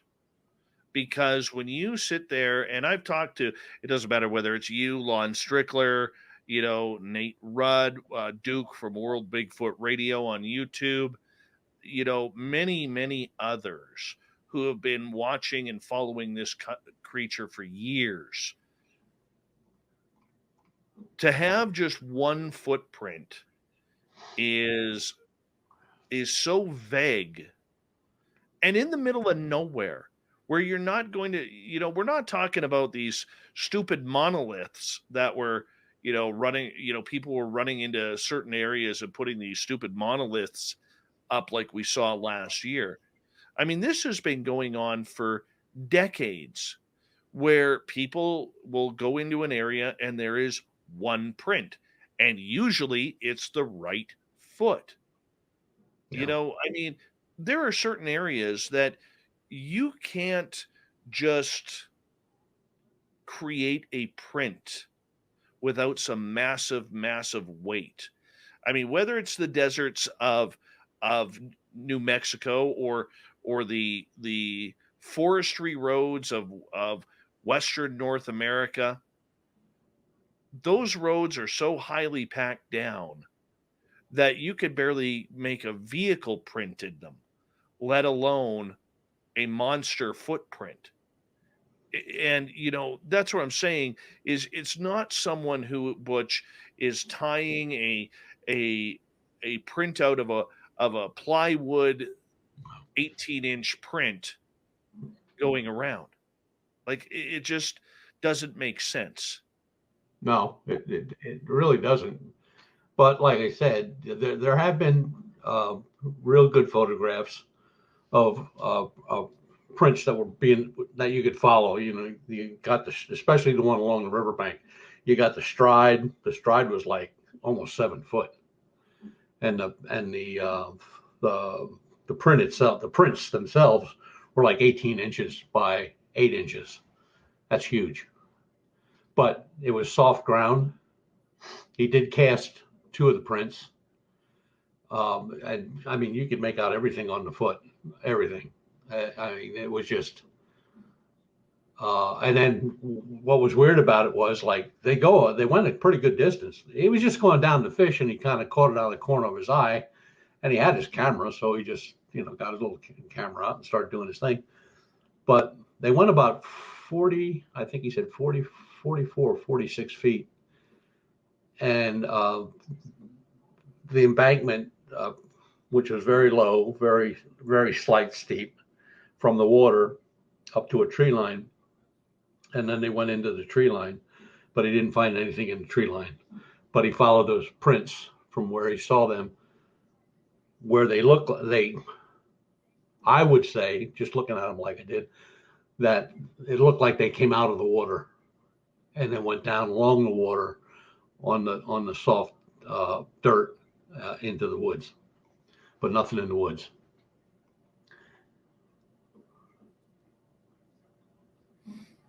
I don't get it. I don't get it. Ann is asking, Butch, have you ever looked into the caves in southern Indiana? Is there some strange stuff going on there? Not that I know of, but Pennsylvania, we got caves all over the place. We got caves everywhere. Mine entrances, mines, closed mines. Yeah, place is nuts. No, I don't know of anything in southern Indiana. I can look though. Melissa would like to know, what are your views on the Nazca lines? Since I'm thinking about it, who do you think created them? Well, if I say the indigenous did that, people would go like, yeah, right. And if I say that something off planet did that, people would go like, yeah, right. I don't think anybody has a clue about those lines. I mean, when somebody takes that surveying gear and at the Nazca lines where the flat, the one, I think it's the bird, the Thunderbird, whatever it is, and that one straight stretch there. And the guy takes that kind of equipment out there, and that line is perfect. It's not off a quarter of an inch left or right. It's as straight as an arrow. I just can't see some Indian out there with a line, striking a line and getting that perfect. I have no idea. And they just found a couple more a few months ago. They found 2 more they didn't even know existed. They were further away, but in that same area, but just further out. Couldn't tell you. Some people swear by that the indigenous did it, and other people say like, not a chance. I think they were signals. When you look at them, they are size-wise, and they're not like big bird, little head. I mean, everything is exactly the way it should be. I just find it hard to believe that that many years ago. I mean, how did they even know what to draw? I mean, I don't know. There's things that are way beyond my belief.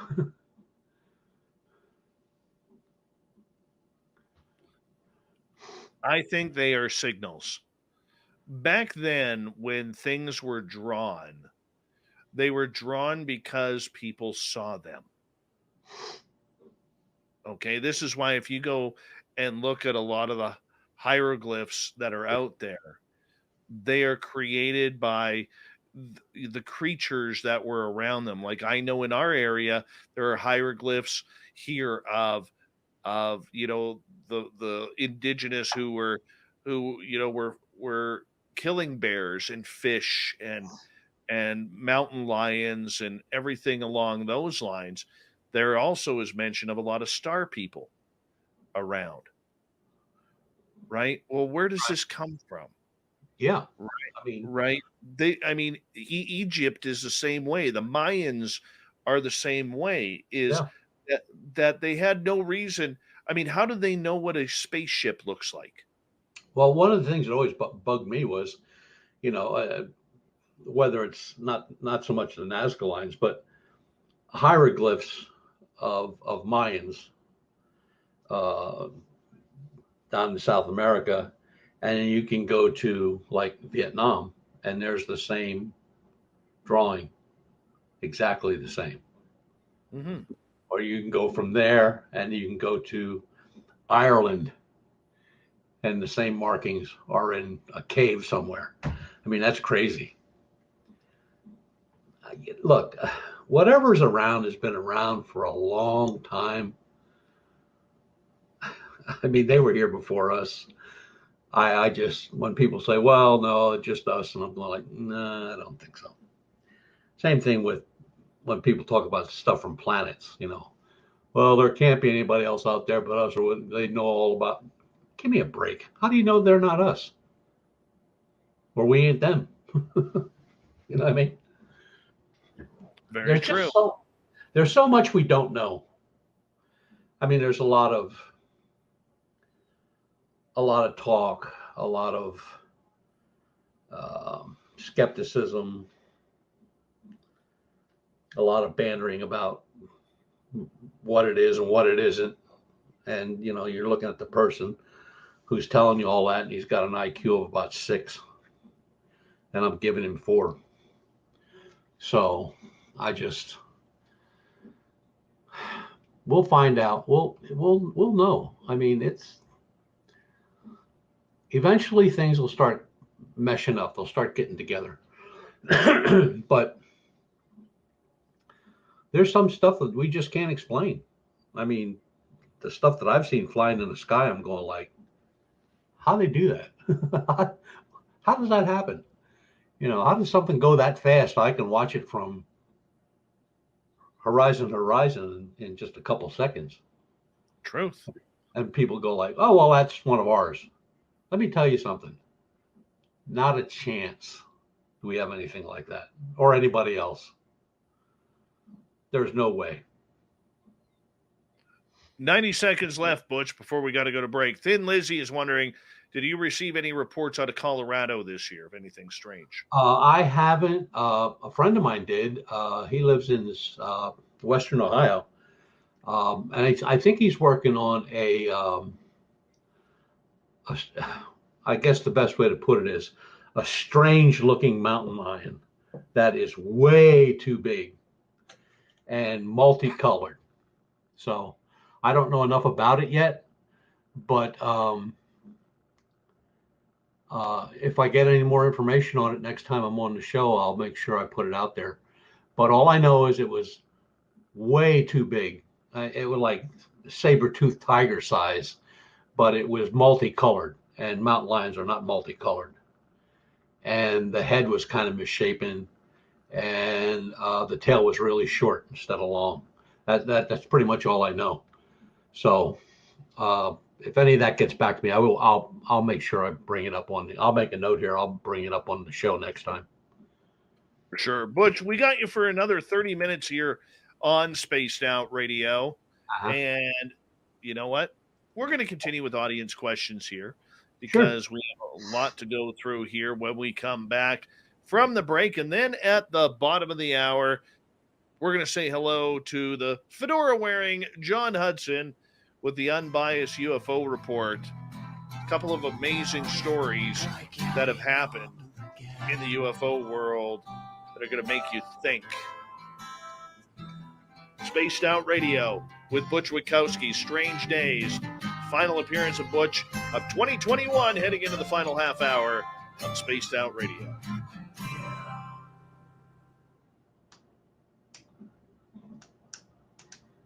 All right, we are clear. How much time we got there, Chief? We got 6 minutes, brother. I guess we'll go out and wash the car. Yeah.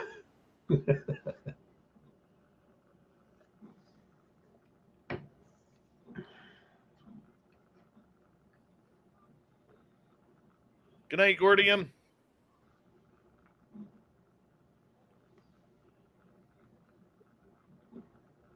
So far, so good. Great show tonight, people. Great show, great crowd. Always a great crowd. Always. Oh,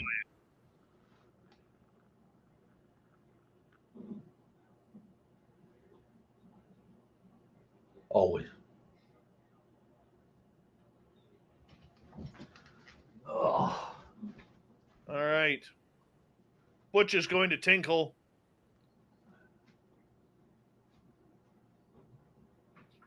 Amber, thank you so much. We appreciate you listening in. We do. We do. Thank you. And thank you to our new listeners tuning us in here. Butch is feeling better. He is. Hey, Ron, what's happening, man? How you doing? What a great night, everyone. Hi, gorgeous Mary. How are you? My hair is driving me nuts tonight. Driving me nuts. That's okay.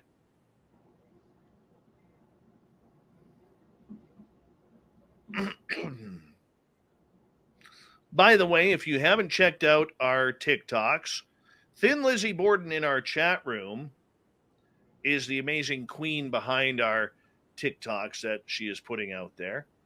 We're all learning how to do it, so if you haven't already, give us a like, give us a subscribe, and give us a share if you don't mind. We would appreciate it. And if you have a good TikTok channel going, do us a favor. Give us a share on your channel. We'd greatly appreciate that. Andrew, how you doing, bud? Hope you're trucking well. Penny Van, thank you for coming on in. Noble Patrick, thank you for that amazing super chat. Really do appreciate that. Along with Ben ×2, Joe and Joe's Main with his first ever super chat.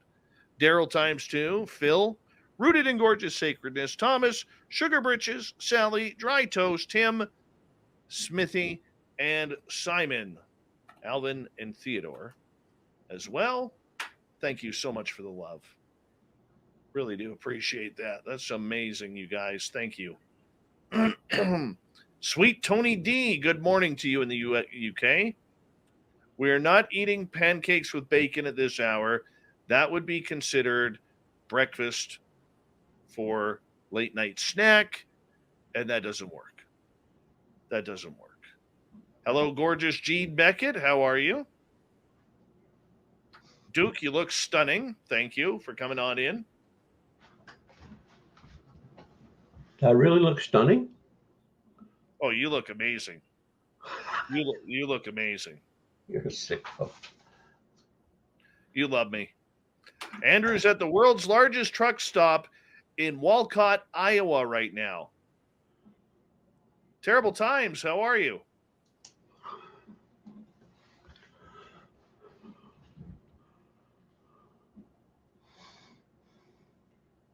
We got about 2 minutes, Butch. Okay.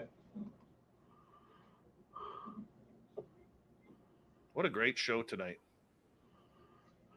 It's always good shows. It's the audience.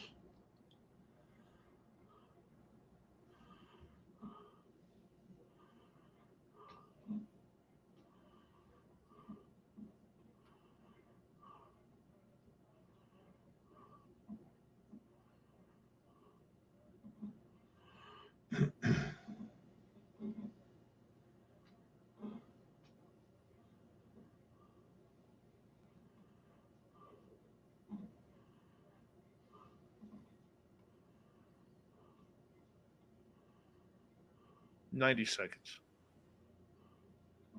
Hello, gorgeous Amy Vegas O, working the night shift in Vegas tonight. We love it that you're always listening, my dear. Merry Christmas, Happy New Year to you. Room for 900 to 1,200 trucks. Holy cow. That's a city, man. Wow. That's a big truck stop there, boy. Oh, man. Cow.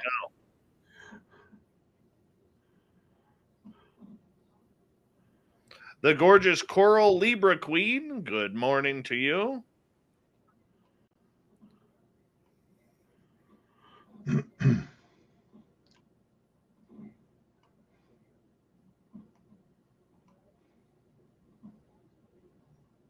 $30 seconds, bud. And a plethora of lot lizards.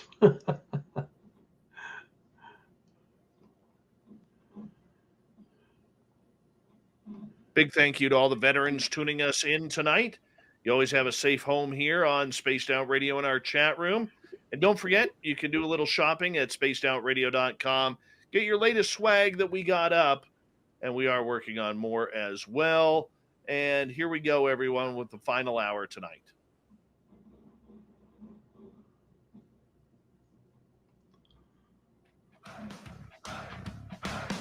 Would you like to connect with us? Head to spacedoutradio.com for all your latest show info. Now, back to Dave Scott and SOR. Third and final hour of Spaced Out Radio is now underway. My name is Dave Scott. Thank you so much for taking the time to join us. We really do appreciate earning your listening ears wherever you are on this beautiful planet we call Earth. Hello to everyone listening in on our terrestrial affiliates around North America, digitally on TalkStream Live, Revolution Radio, and KPNL. All of our archives are free. Go to youtube.com/Spaced Out Radio. Just do me the favor, hit that subscribe button. The Desert Clam has set the password for tonight in the SOR Space Travelers Club. And what do you got for us tonight, Clam? Kazatska. Kazatska is your password. Use it wisely, Space Travelers, as the Clam sets the password each and every night right here on Spaced Out Radio. Our website is spacedoutradio.com. We have a plethora of features for you. Rock out to Bumblefoot, read Shirky Poo's Newswire, check out our swag as well. Follow us on Twitter at Spaced Out Radio, Instagram at Spaced Out Radio Show, and now on TikTok at Spaced Out Radio. For the final time tonight, Butch Witkowski and Strange Days happens here. Butch is from UFOcop.com, and we check him on out once a month for the weird, strange sightings that are going on around his area and the world in general. And of course, Butch here has been a monster hunter for pretty much the last 25 years or so, and he doesn't look a day over 45, which is amazing. And yeah, I know, Butch, I know. I'm just trying to give you a compliment here. You know, before we get to audience questions, Butch, you're known to get a little cranky every now and again. And usually I'm always trying to fire you up somehow, you know, and I've done a pretty good job this year. Yes, Wow. you. Yes, you. Out of all the stories and happenings that happened in 2021, which one upset you? Which one pissed you off the most? Well, there were a few. If I had to pick one out of the group, I won't use the guy's name. He's a researcher, and I always thought he was a pretty good guy, but I guess he had a new book coming out, so he had to enhance everything. And he came up with this report where he and another fella were tracking a Bigfoot in Pennsylvania. And it just went on and on and on. And they were on the highway and they were off the highway. They were in the park, you know, the state parks, and they were chasing this thing for like 3 days. 3 days. The weather here was atrocious at the time. A lot of rain, cold, windy, a lot of wind, a lot of damage from wind. And when he starts it out on the report, you're not going to believe this, but the minute I read that, I went, I don't believe it. You schmuck. Of all the people that I thought was doing a pretty decent job, you just shot yourself in the foot big time. Next thing I know, he's on the radio with a radio show with this story. And they're buying every bit of it. I mean, they're eating it up like it's a Coney Island hot dog. They're going crazy. All of a sudden, this guy who wouldn't know Bigfoot if he fell over him, he just kept it going for a month. And then, I won't mention that guy's name either because he's one of my guys. He just ripped him apart. He just tore him up. He pretty much called him a flat out liar. And it went on and on and on and on. Now, I wasn't involved in this at all. Next thing you know, I get this email. And he starts chewing on my butt about this story. And I said, there's nobody in their right mind would even think of believing that story. I said, 3 days, you're tracking this thing. 3 days. Aren't you the same guy that broke his foot last month? Aren't you still in a boot cast? It don't hurt anymore. I went, you know what? You're so full of it, it's coming out of your ears, you moron. I can't believe that stuff. Look, if you're going to lie, just say, look, this is just a story. And, and then he tries to convince me that this is a fact. And I said, you sent me a picture on Facebook of you and this friggin' broken foot.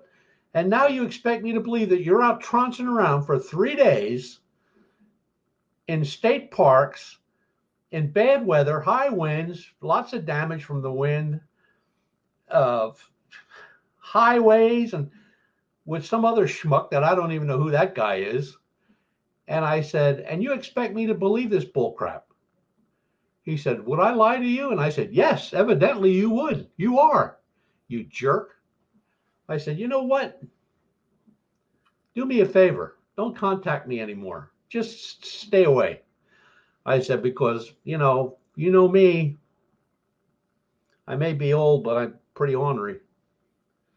I said, next time I see you, I'm just liable to punch you right in the mouth, you jerk. I said, people like you give everybody else a bad name. And then I said, and then you tried to play it up on the radio and Facebook and YouTube and everything else. And I said, you found a bunch of gullible schmucks that were going to listen to your story and shake their head. Oh, yeah, that's cool. Oh, yeah, that was really cool. But you didn't tell them about that broken foot, did you? I didn't think so. Goof. So there's some out there that, you let it go for a while, but when they start, because it makes everybody look bad. It makes everybody look bad. So, Butch, I just took it all in stride. And then I posted a picture of him with his broken foot and the date that he sent it to me on. And I said, which 3 days was it? And I posted it. Haven't heard from him. Maybe he's mad. Ha! Screw him. Holy cow. Just dropping elbows left, right, and center. What a goof. You know what? Why do people even do that stupid stuff? I mean, that'd be like with all the people that are on SOR right now. If I told them that I'm the greatest investigator that ever lived, they'd probably all go home. This clown is just, I don't know. But I'll be seeing him shortly. We're down at Point Pleasant. I'll be going down there this year, so he always shows up there. And I'll embarrass him as usual. I'll just make an ass out of him. Dumb shit. What a goof. Why would you do that? Why would you lie and then continue with it? I mean, the first words out of his mouth when he said he was walking around for 3 days, I'm going like, wait a minute, didn't this guy bust his foot? And he's in a cast? Oh, and then I asked him, I said, did you use crutches or did you have one of them wheel track chairs that you can run around the woods in? Oh, I was getting around pretty good. I'm going like, give me a break. Damn.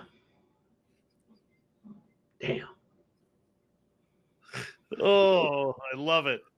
Love it. Oh, your blood pressure okay? I'll check it later.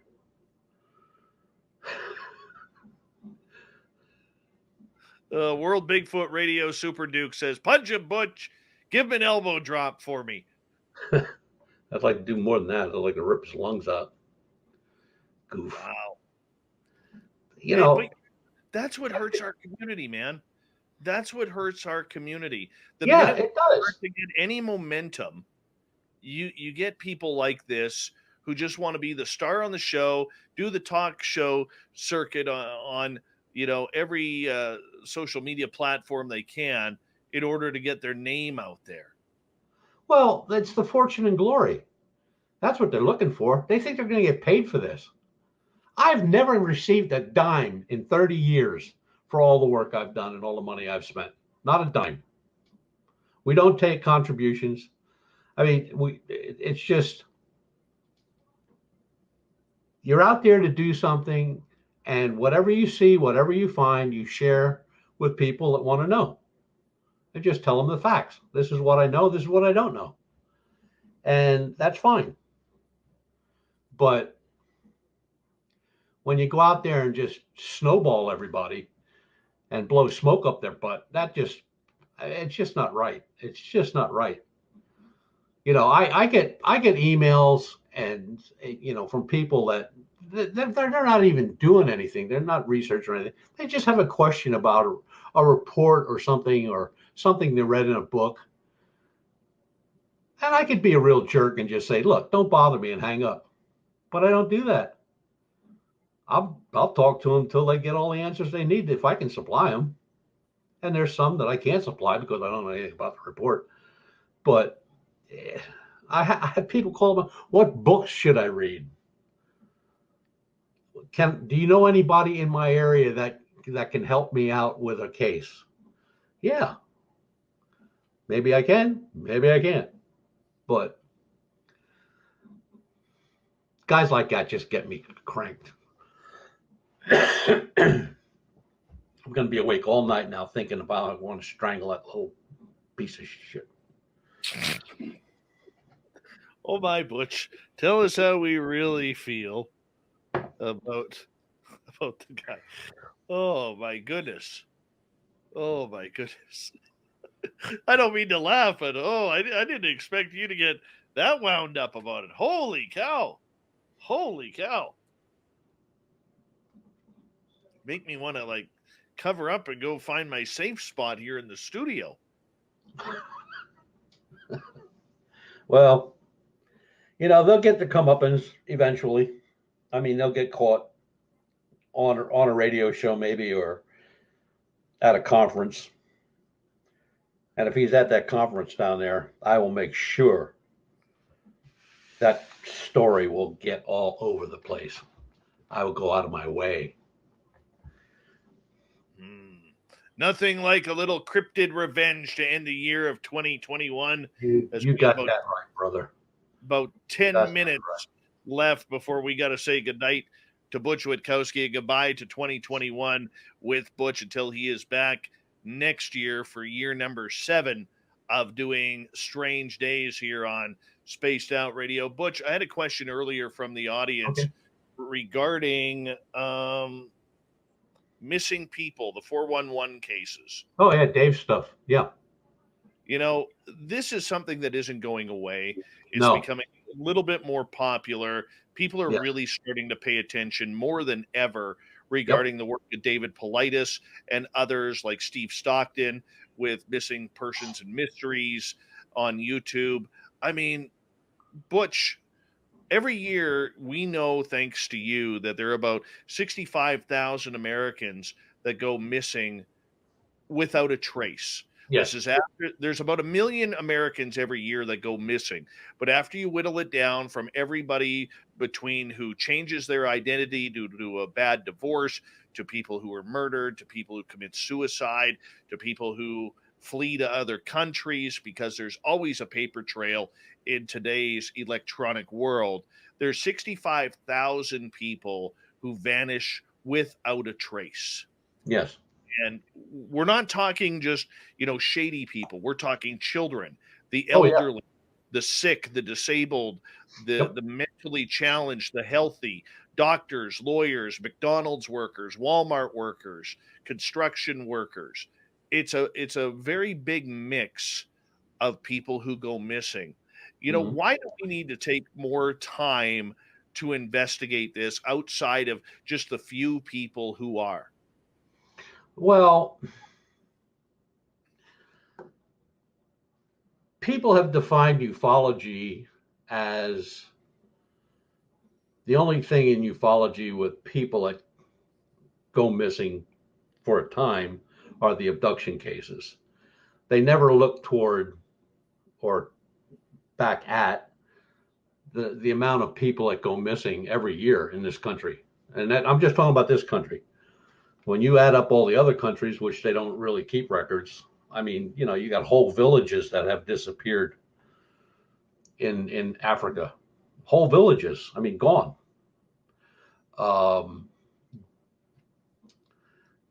And, I really got to hand it to Dave because he puts in a lot of work. I mean, it's not like he sits at his desk and tries to figure this stuff out. He's out in the field. And he's talking to, the Rangers. And that's another thing. It kind of upsets me that, he's former law enforcement. And he's dealing with people that are in law enforcement. And he knows right up front that they're snowballing him. They're not going to tell him anything. So, we have people that over the years they figured it all out. Well, Bigfoot's taking them, or they're getting carried off by aliens, or everybody comes up with something. And it's just, you got to give it to somebody that puts in that kind of work. And I have all his books and his maps. He does a phenomenal job. And I wish we had a lot more like him out there. Unfortunately, we don't. Because there's people that they don't care that somebody's missing. It has nothing to do with them. But it should, because it could be their kid, be their mom, their dad that goes missing. And I'm sure they'd be out looking around. But it's there is so much to this, and this, when we started doing the research on this, we went way back. Whole armies have disappeared. The one was a Chinese battalion that was getting ready to go into battle against the Russians, I believe, if I remember right. And they were forming up, their battle plans and stuff like that. And the camps were all set up. Everybody was ready to rock and roll, get out there and do their thing. And the enemy showed up and they weren't there anymore. Their equipment was, their tents were, their tanks, all that other stuff. They weren't there. There were no footprints, nothing. They're just gone. Gone.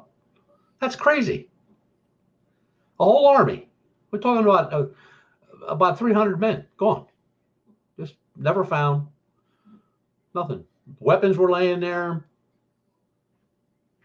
Just disappeared. And there are people that have been looking for people that are lost for years and years and years. Looking, a father disappear or a kid disappeared. And that might have been 10, 15 years ago, and they're still looking for him. And how do you explain where a father and a son are hiking, and the mother was along? She was behind the father, that was the father, and then the kid was about 15, 20 feet in front of him. They went around a slight bend. Father got around the bend, the kid wasn't there. There was no signs of the kid being attacked by anything. You could see his footprints in the dirt, and they just stopped, and that's the end of it. No kid. He's been looking for that kid for 15 years. Goes up there every weekend. Crazy. And it's, like I said, it's worldwide. It's not just here, it's everywhere. Everywhere. Now there's a few buttholes out there I'd like to disappear.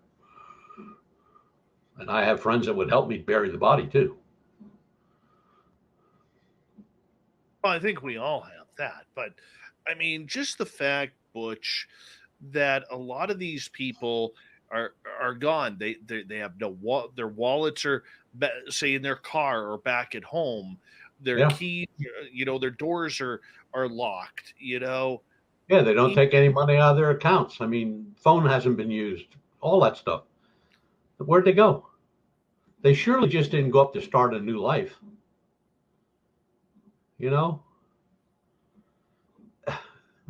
You would take your wallet, you would take money from the bank, you would take your car, you would take a phone, you would take all that stuff. I mean, this stuff is just laying there. I mean, this is stuff where, when the police go investigating, they're looking for unusual financial transactions. Yeah. Looking to see if there's, credit cards that have been taken out recently or new bank accounts open, with money transfers, as an example. I mean, it doesn't make sense. Even if they were robbed, there would be some sort of transaction on file, whether it's credit card, debit card, you name it. Yeah.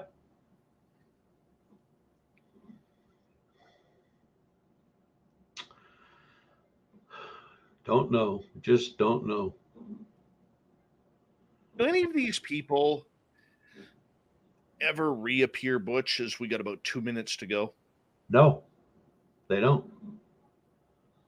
They're gone. The one that just sticks in my craw that I just find so hard to believe was that, and I've talked about it before on the show, where a group of young folks were out at a bar. One of the guys, they were closing the bar. One of the guys said, "I'll go get the car." And they could see him walk toward the car. And, well, the car didn't come up, but he didn't come up. So they walked over, and the keys were laying on the ground, and he's never been seen again. No sign of a struggle, nothing like that. He's just gone. We're talking about 50 feet. We're not saying he walked down the road a mile. It was 50 feet away from the front porch. And they saw him. Never heard anything.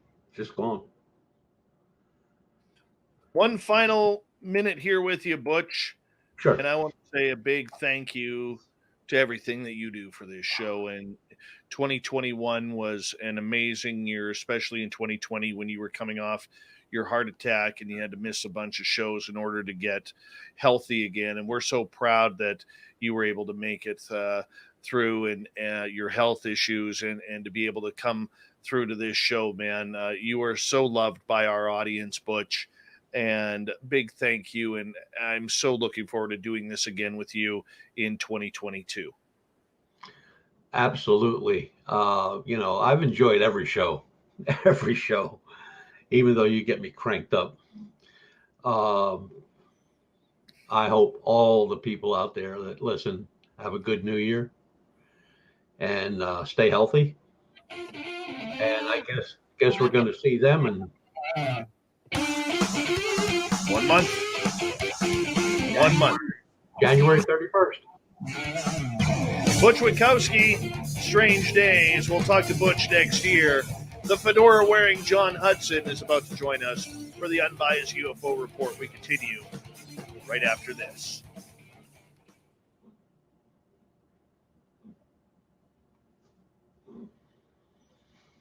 Fantastic show, Butch. Thank you so much. Thank you. Comments are coming in. If you could read the comments there. Yeah. Lots of love for you, man. Lots of love for you. Oh, sugar bridges.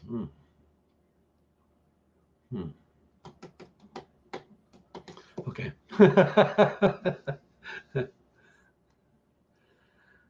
Have a good New Year, my man. You too, buddy.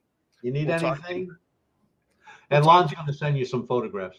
Yeah, I actually booked Lon tonight for January 10th. Cool. So, yeah, I did get what Lon sent me. Okay. And, yeah, that's pretty incredible. Yeah. Yeah. So. Stay healthy, my friend. You too. You need bail money, give me a call. Always, Dad. Take care. You too. Bye. Butch Witkowski, everyone. Gotta love him. Gotta love him. He is an amazing, amazing man. Makes me have to edit in that final couple of minutes there. But that's okay. It was worth hearing him get all angry. And Fap, you came in at the proper time, right when Butch was about to wind himself up there.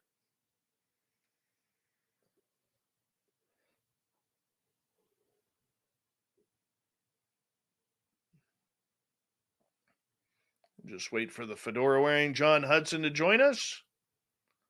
And then we will get moving on there.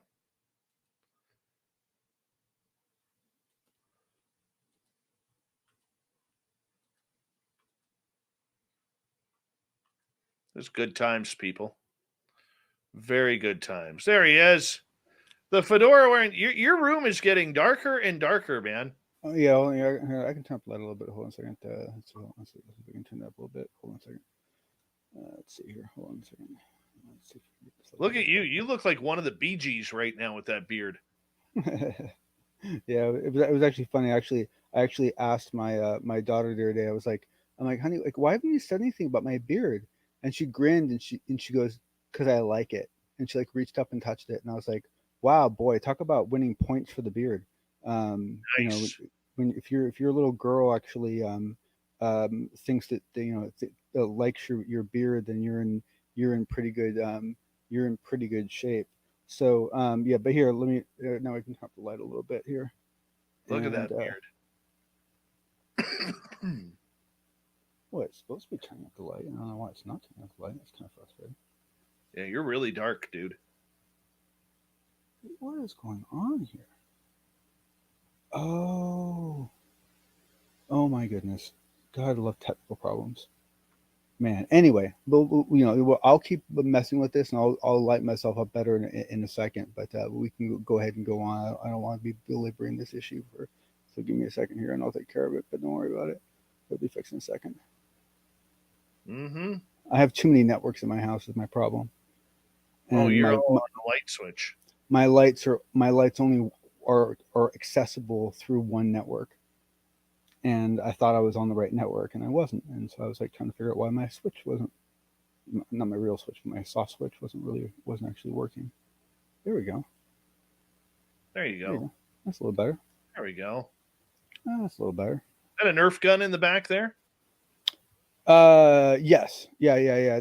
Actually, that's one of the only ones that is still normal.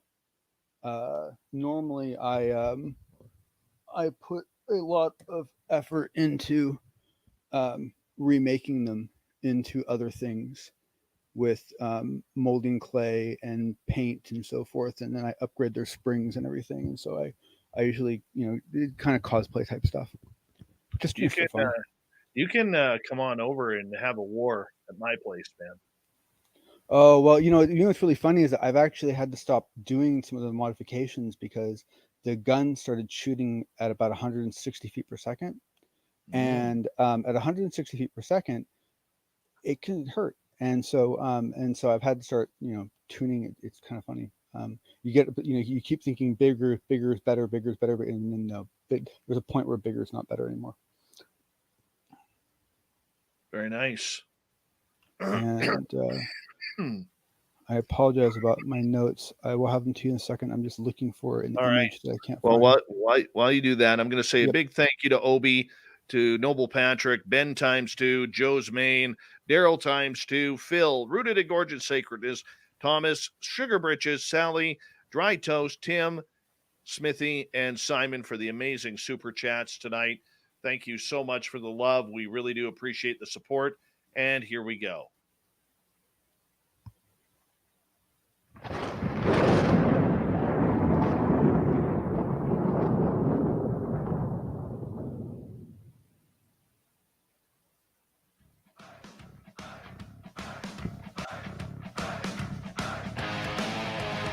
We've rounded third. We're heading for home tonight on Spaced Out Radio. My name is Dave Scott. Thank you so much for taking the time to join us. We really do appreciate it. Want to remind you that if you missed portions of this show or others, check out our free archives by going to youtube.com/Spaced Out Radio. Do me the favor, hit that subscribe button. Our website is spacedoutradio.com. We have a plethora of features for you. Rock out to Bumblefoot, read Shirky Poo's Newswire.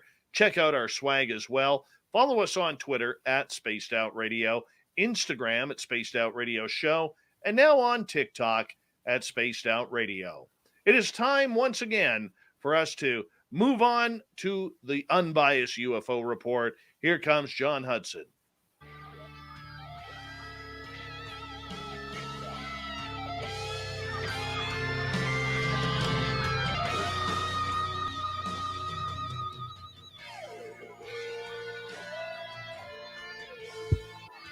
Yes, John Hudson comes on in wearing his beautiful black fedora and his newly painted beard. Can't believe the guy is like almost my age and doesn't have to use hair dye yet. Very disappointing.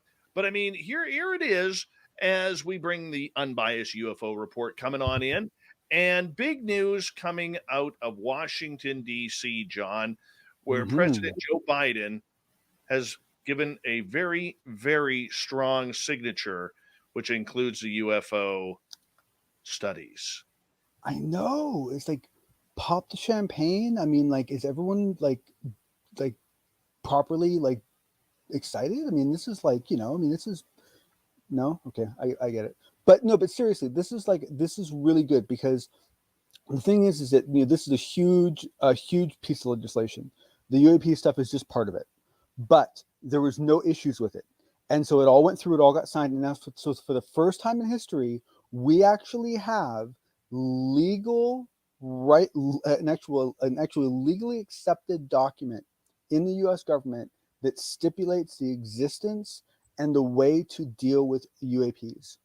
That's a big freaking deal. Okay, why is this a big deal, John, for those who may not understand? Okay, so forget for a second everything that you might know from your experience. If you just base conversation on what is on the record, okay, that is how a lot of situations end up. And so you have these conversations on the record where if there's never been any kind of official acknowledgement that something ever happened, you can't even bring it into the conversation because it doesn't actually exist yet, right? So by them basically putting into legal writing that UAPs is a real issue and it has to be now it kind of it seeds the ground. It basically it opens things up. It makes it easier and safer for other people to now start talking about it and defending what they've seen and sharing what they've seen, because now there is actually this real, official, like signed document that, it deals with the issue. This is the UAP problem rubber hitting the road. So with this being signed, what happens now? Well, my guess is, for the most part, for the next 90 days, we will all argue and complain with each other over what we think will be in that first assessment. And there's even some debate as to whether we really will get an assessment after that first 90 days. However, it is after that first 90 days that we then have the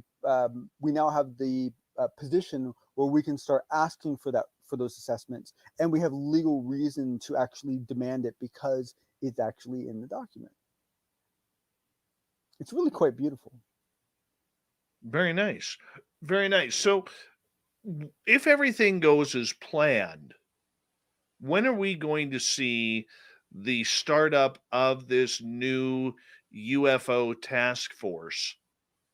And are we getting any details yet as to what is happening with that future task force? So no, but to the last question. To the first question, I would be shocked if you get anything at all. I will be shocked if we can even find out who's in it. I will be, basically what will be happening is if look at it like an iceberg, right? Like one of those iceberg pictures where there's like a little bit of ice on top of the water and a whole lot below it. That little bit on top, that's what we're going to be getting. The rest of it below, that's what actually exists. And that's how it's going to be. So in other words, they're setting all of this up to give us nothing as per usual.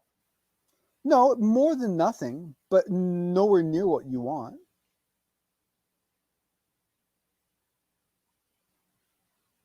Is the public getting screwed out of this? No, I don't think so at all, because I think that essentially what the U.S. government is doing what is in its best interest, right? And if you happen to be an American, then at some level it's in your best interest. But it's not like the way the U.S. government has handled this has been. I don't know. I don't think. I think basically they're giving us as much as they have to. I think there are some people. I'm sure there are tons of. I know for a fact there are tons of people in the government that believe that a lot more should be shared than it has been. But we have the everlasting problem of the fact that it's not. When we say methods, people just gloss over methods like this, no big deal. Methods are a big freaking deal. And tools are a big deal too. And the thing is that, there are a ton of times where we catch people doing things and we can't tell anybody because the devices we caught them on don't exist. And it sucks, but it's the way it is. All right, let's move on to the Nazca lines because there's new news there. We do have 3 stories with you, and the third one I want to take some serious time for. But the Nazca lines, what's going on here?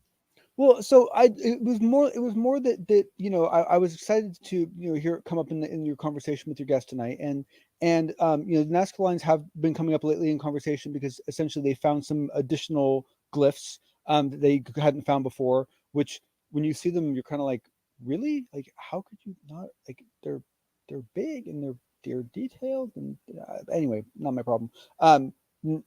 Cool new Nazca lines. But what I wanted to kind of bring up to everyone as well is this whole question of who built them and why they built them. And I guess the point I just want to make is that I think that now that we are starting to have a better grasp of how far back humans go, and how advanced Neanderthals and Denisovans actually were, and the fact that we were cohabitating, and the fact that there have been, semi-intelligent, semi-advanced, hominids roaming around for a long time, that we need to start looking at, pre-flood coastlines to determine what was connected and what was built and why it was built.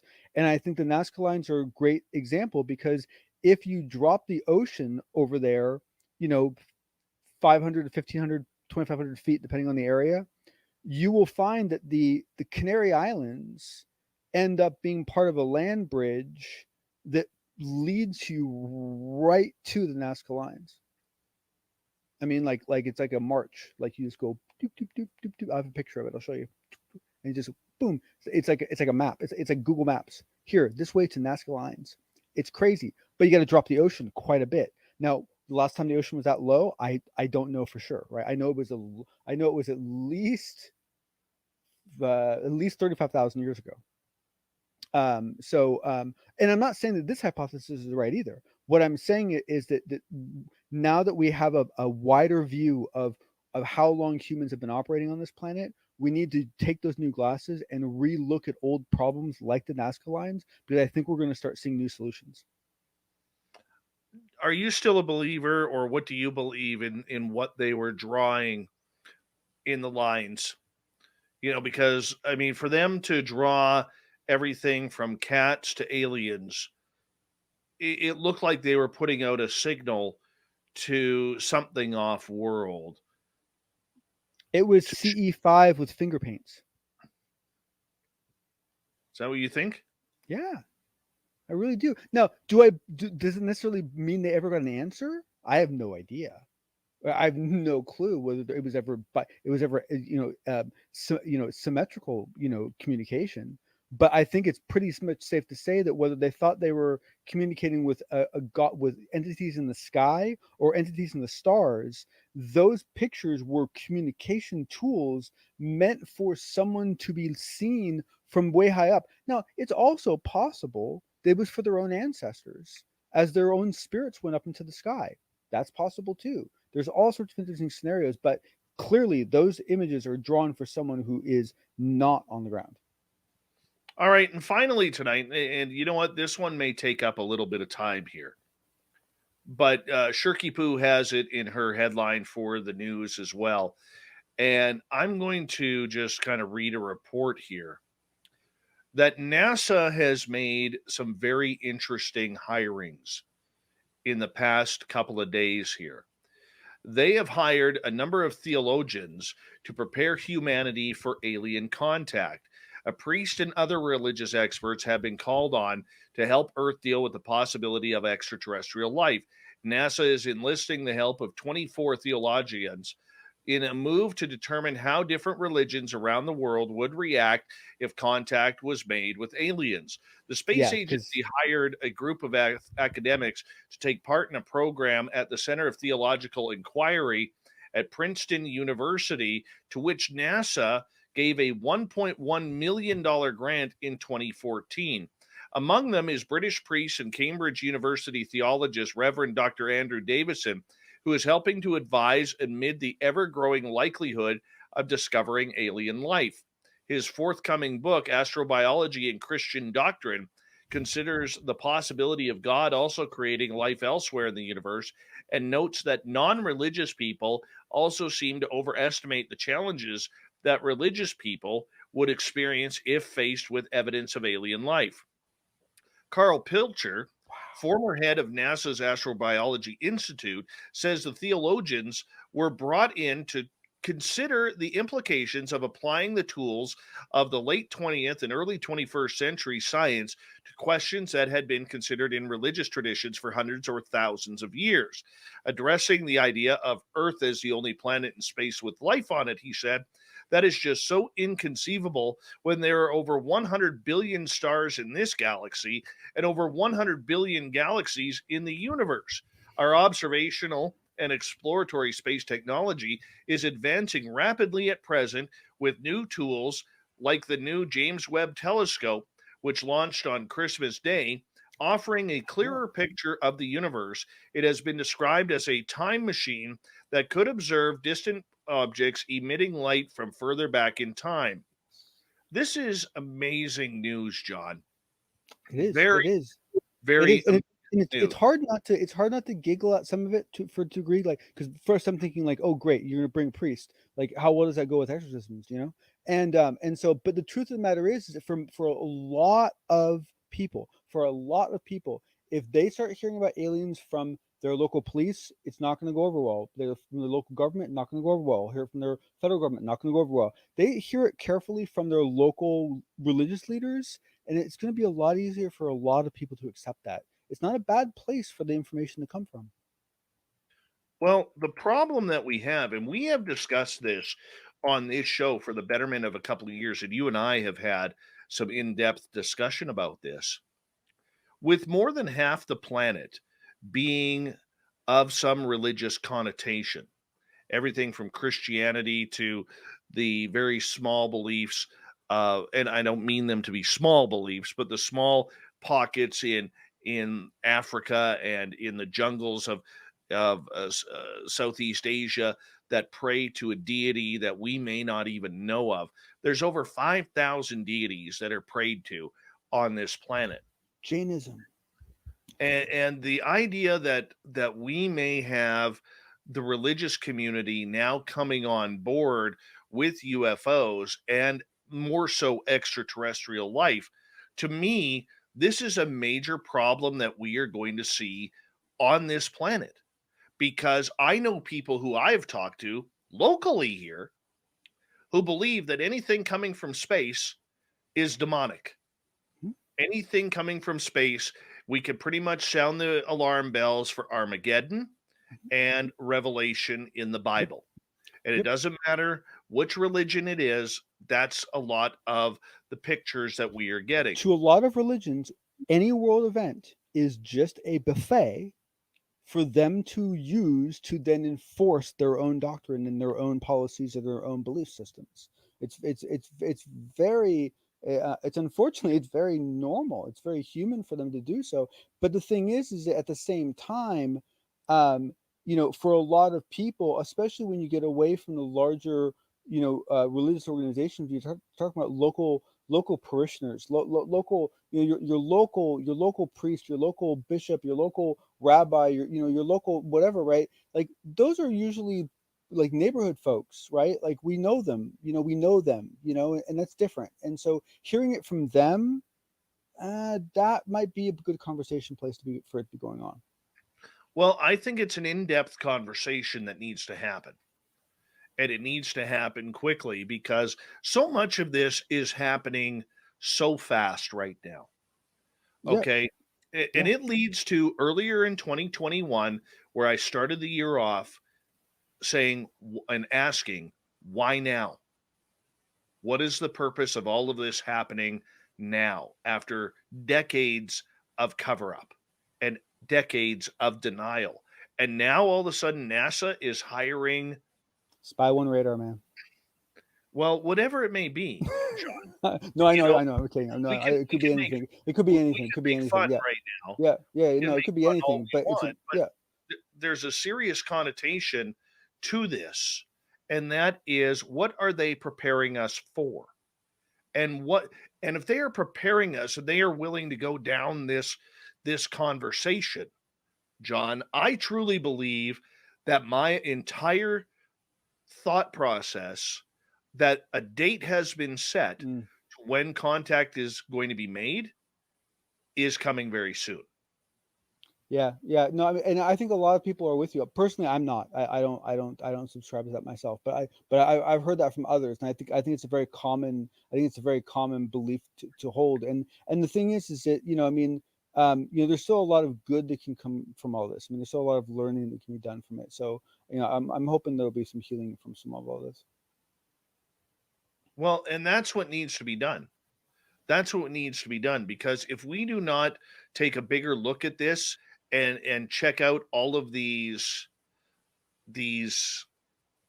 little snippets that they are giving us, they keep giving us, and whoever they are, could be the government, NASA, or whoever, they keep giving us all of these little puzzle pieces. And the majority of the UFO field is not putting the puzzle pieces together. Well, in fairness, the puzzle pieces are still disorganized enough in a way that if you did put them together, you'd be doing so with a low probability of final configuration, right? I mean, it's like there's a lot There's a lot going on. But the thing is that we do have interesting models for how some of this plays out, right?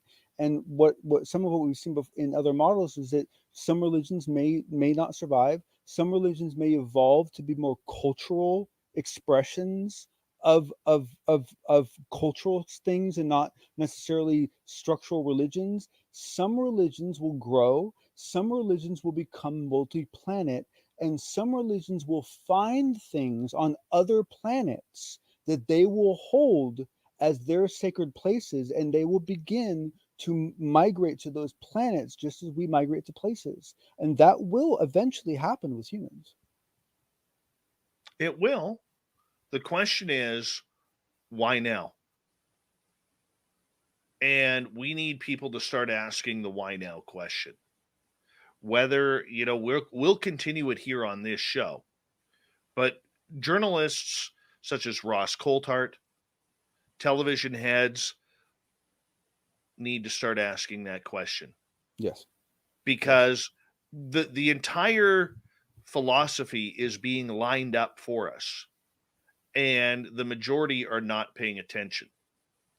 So NASA could come in there and meet with 24 theologians on how ET life is going to affect people on this planet.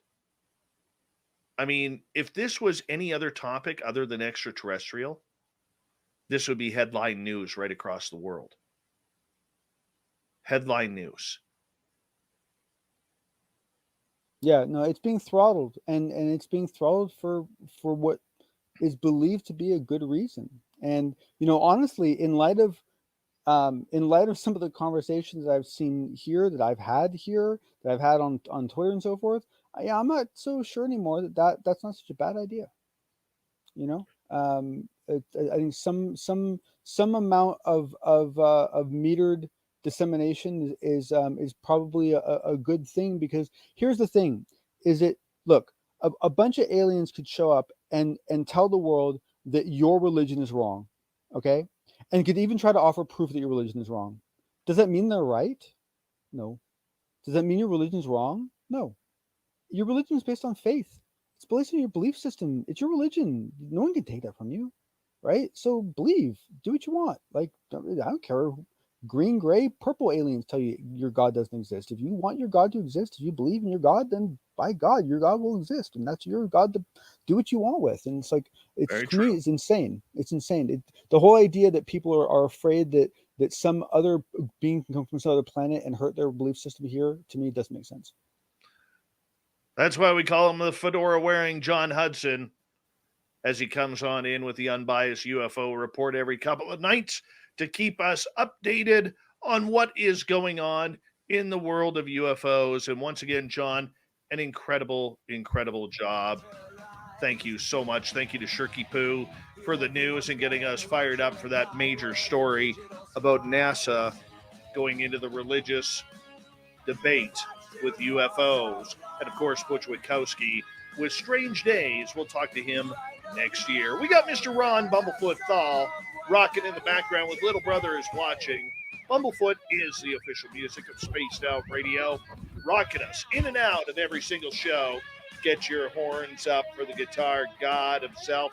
Special thanks to everybody listening in at home, at work, in your cars, wherever you may be. Thank you to everyone listening in on YouTube, Twitch, LGAB, Revolution Radio, Spreaker, Facebook, and on Twitter at hashtag Spaced Out Radio. Remember, this show is copyright by Spaced Out Radio and SOR Media Ventures Limited. Thank you so much for choosing to share your evening with us, because together, my friends, we own the night. Mr. Bumblefoot, we need a favor.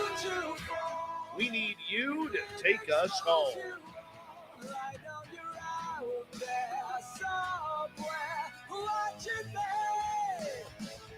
Yes, the Woo train has docked for the night, but soon, my friends, we shall ride again.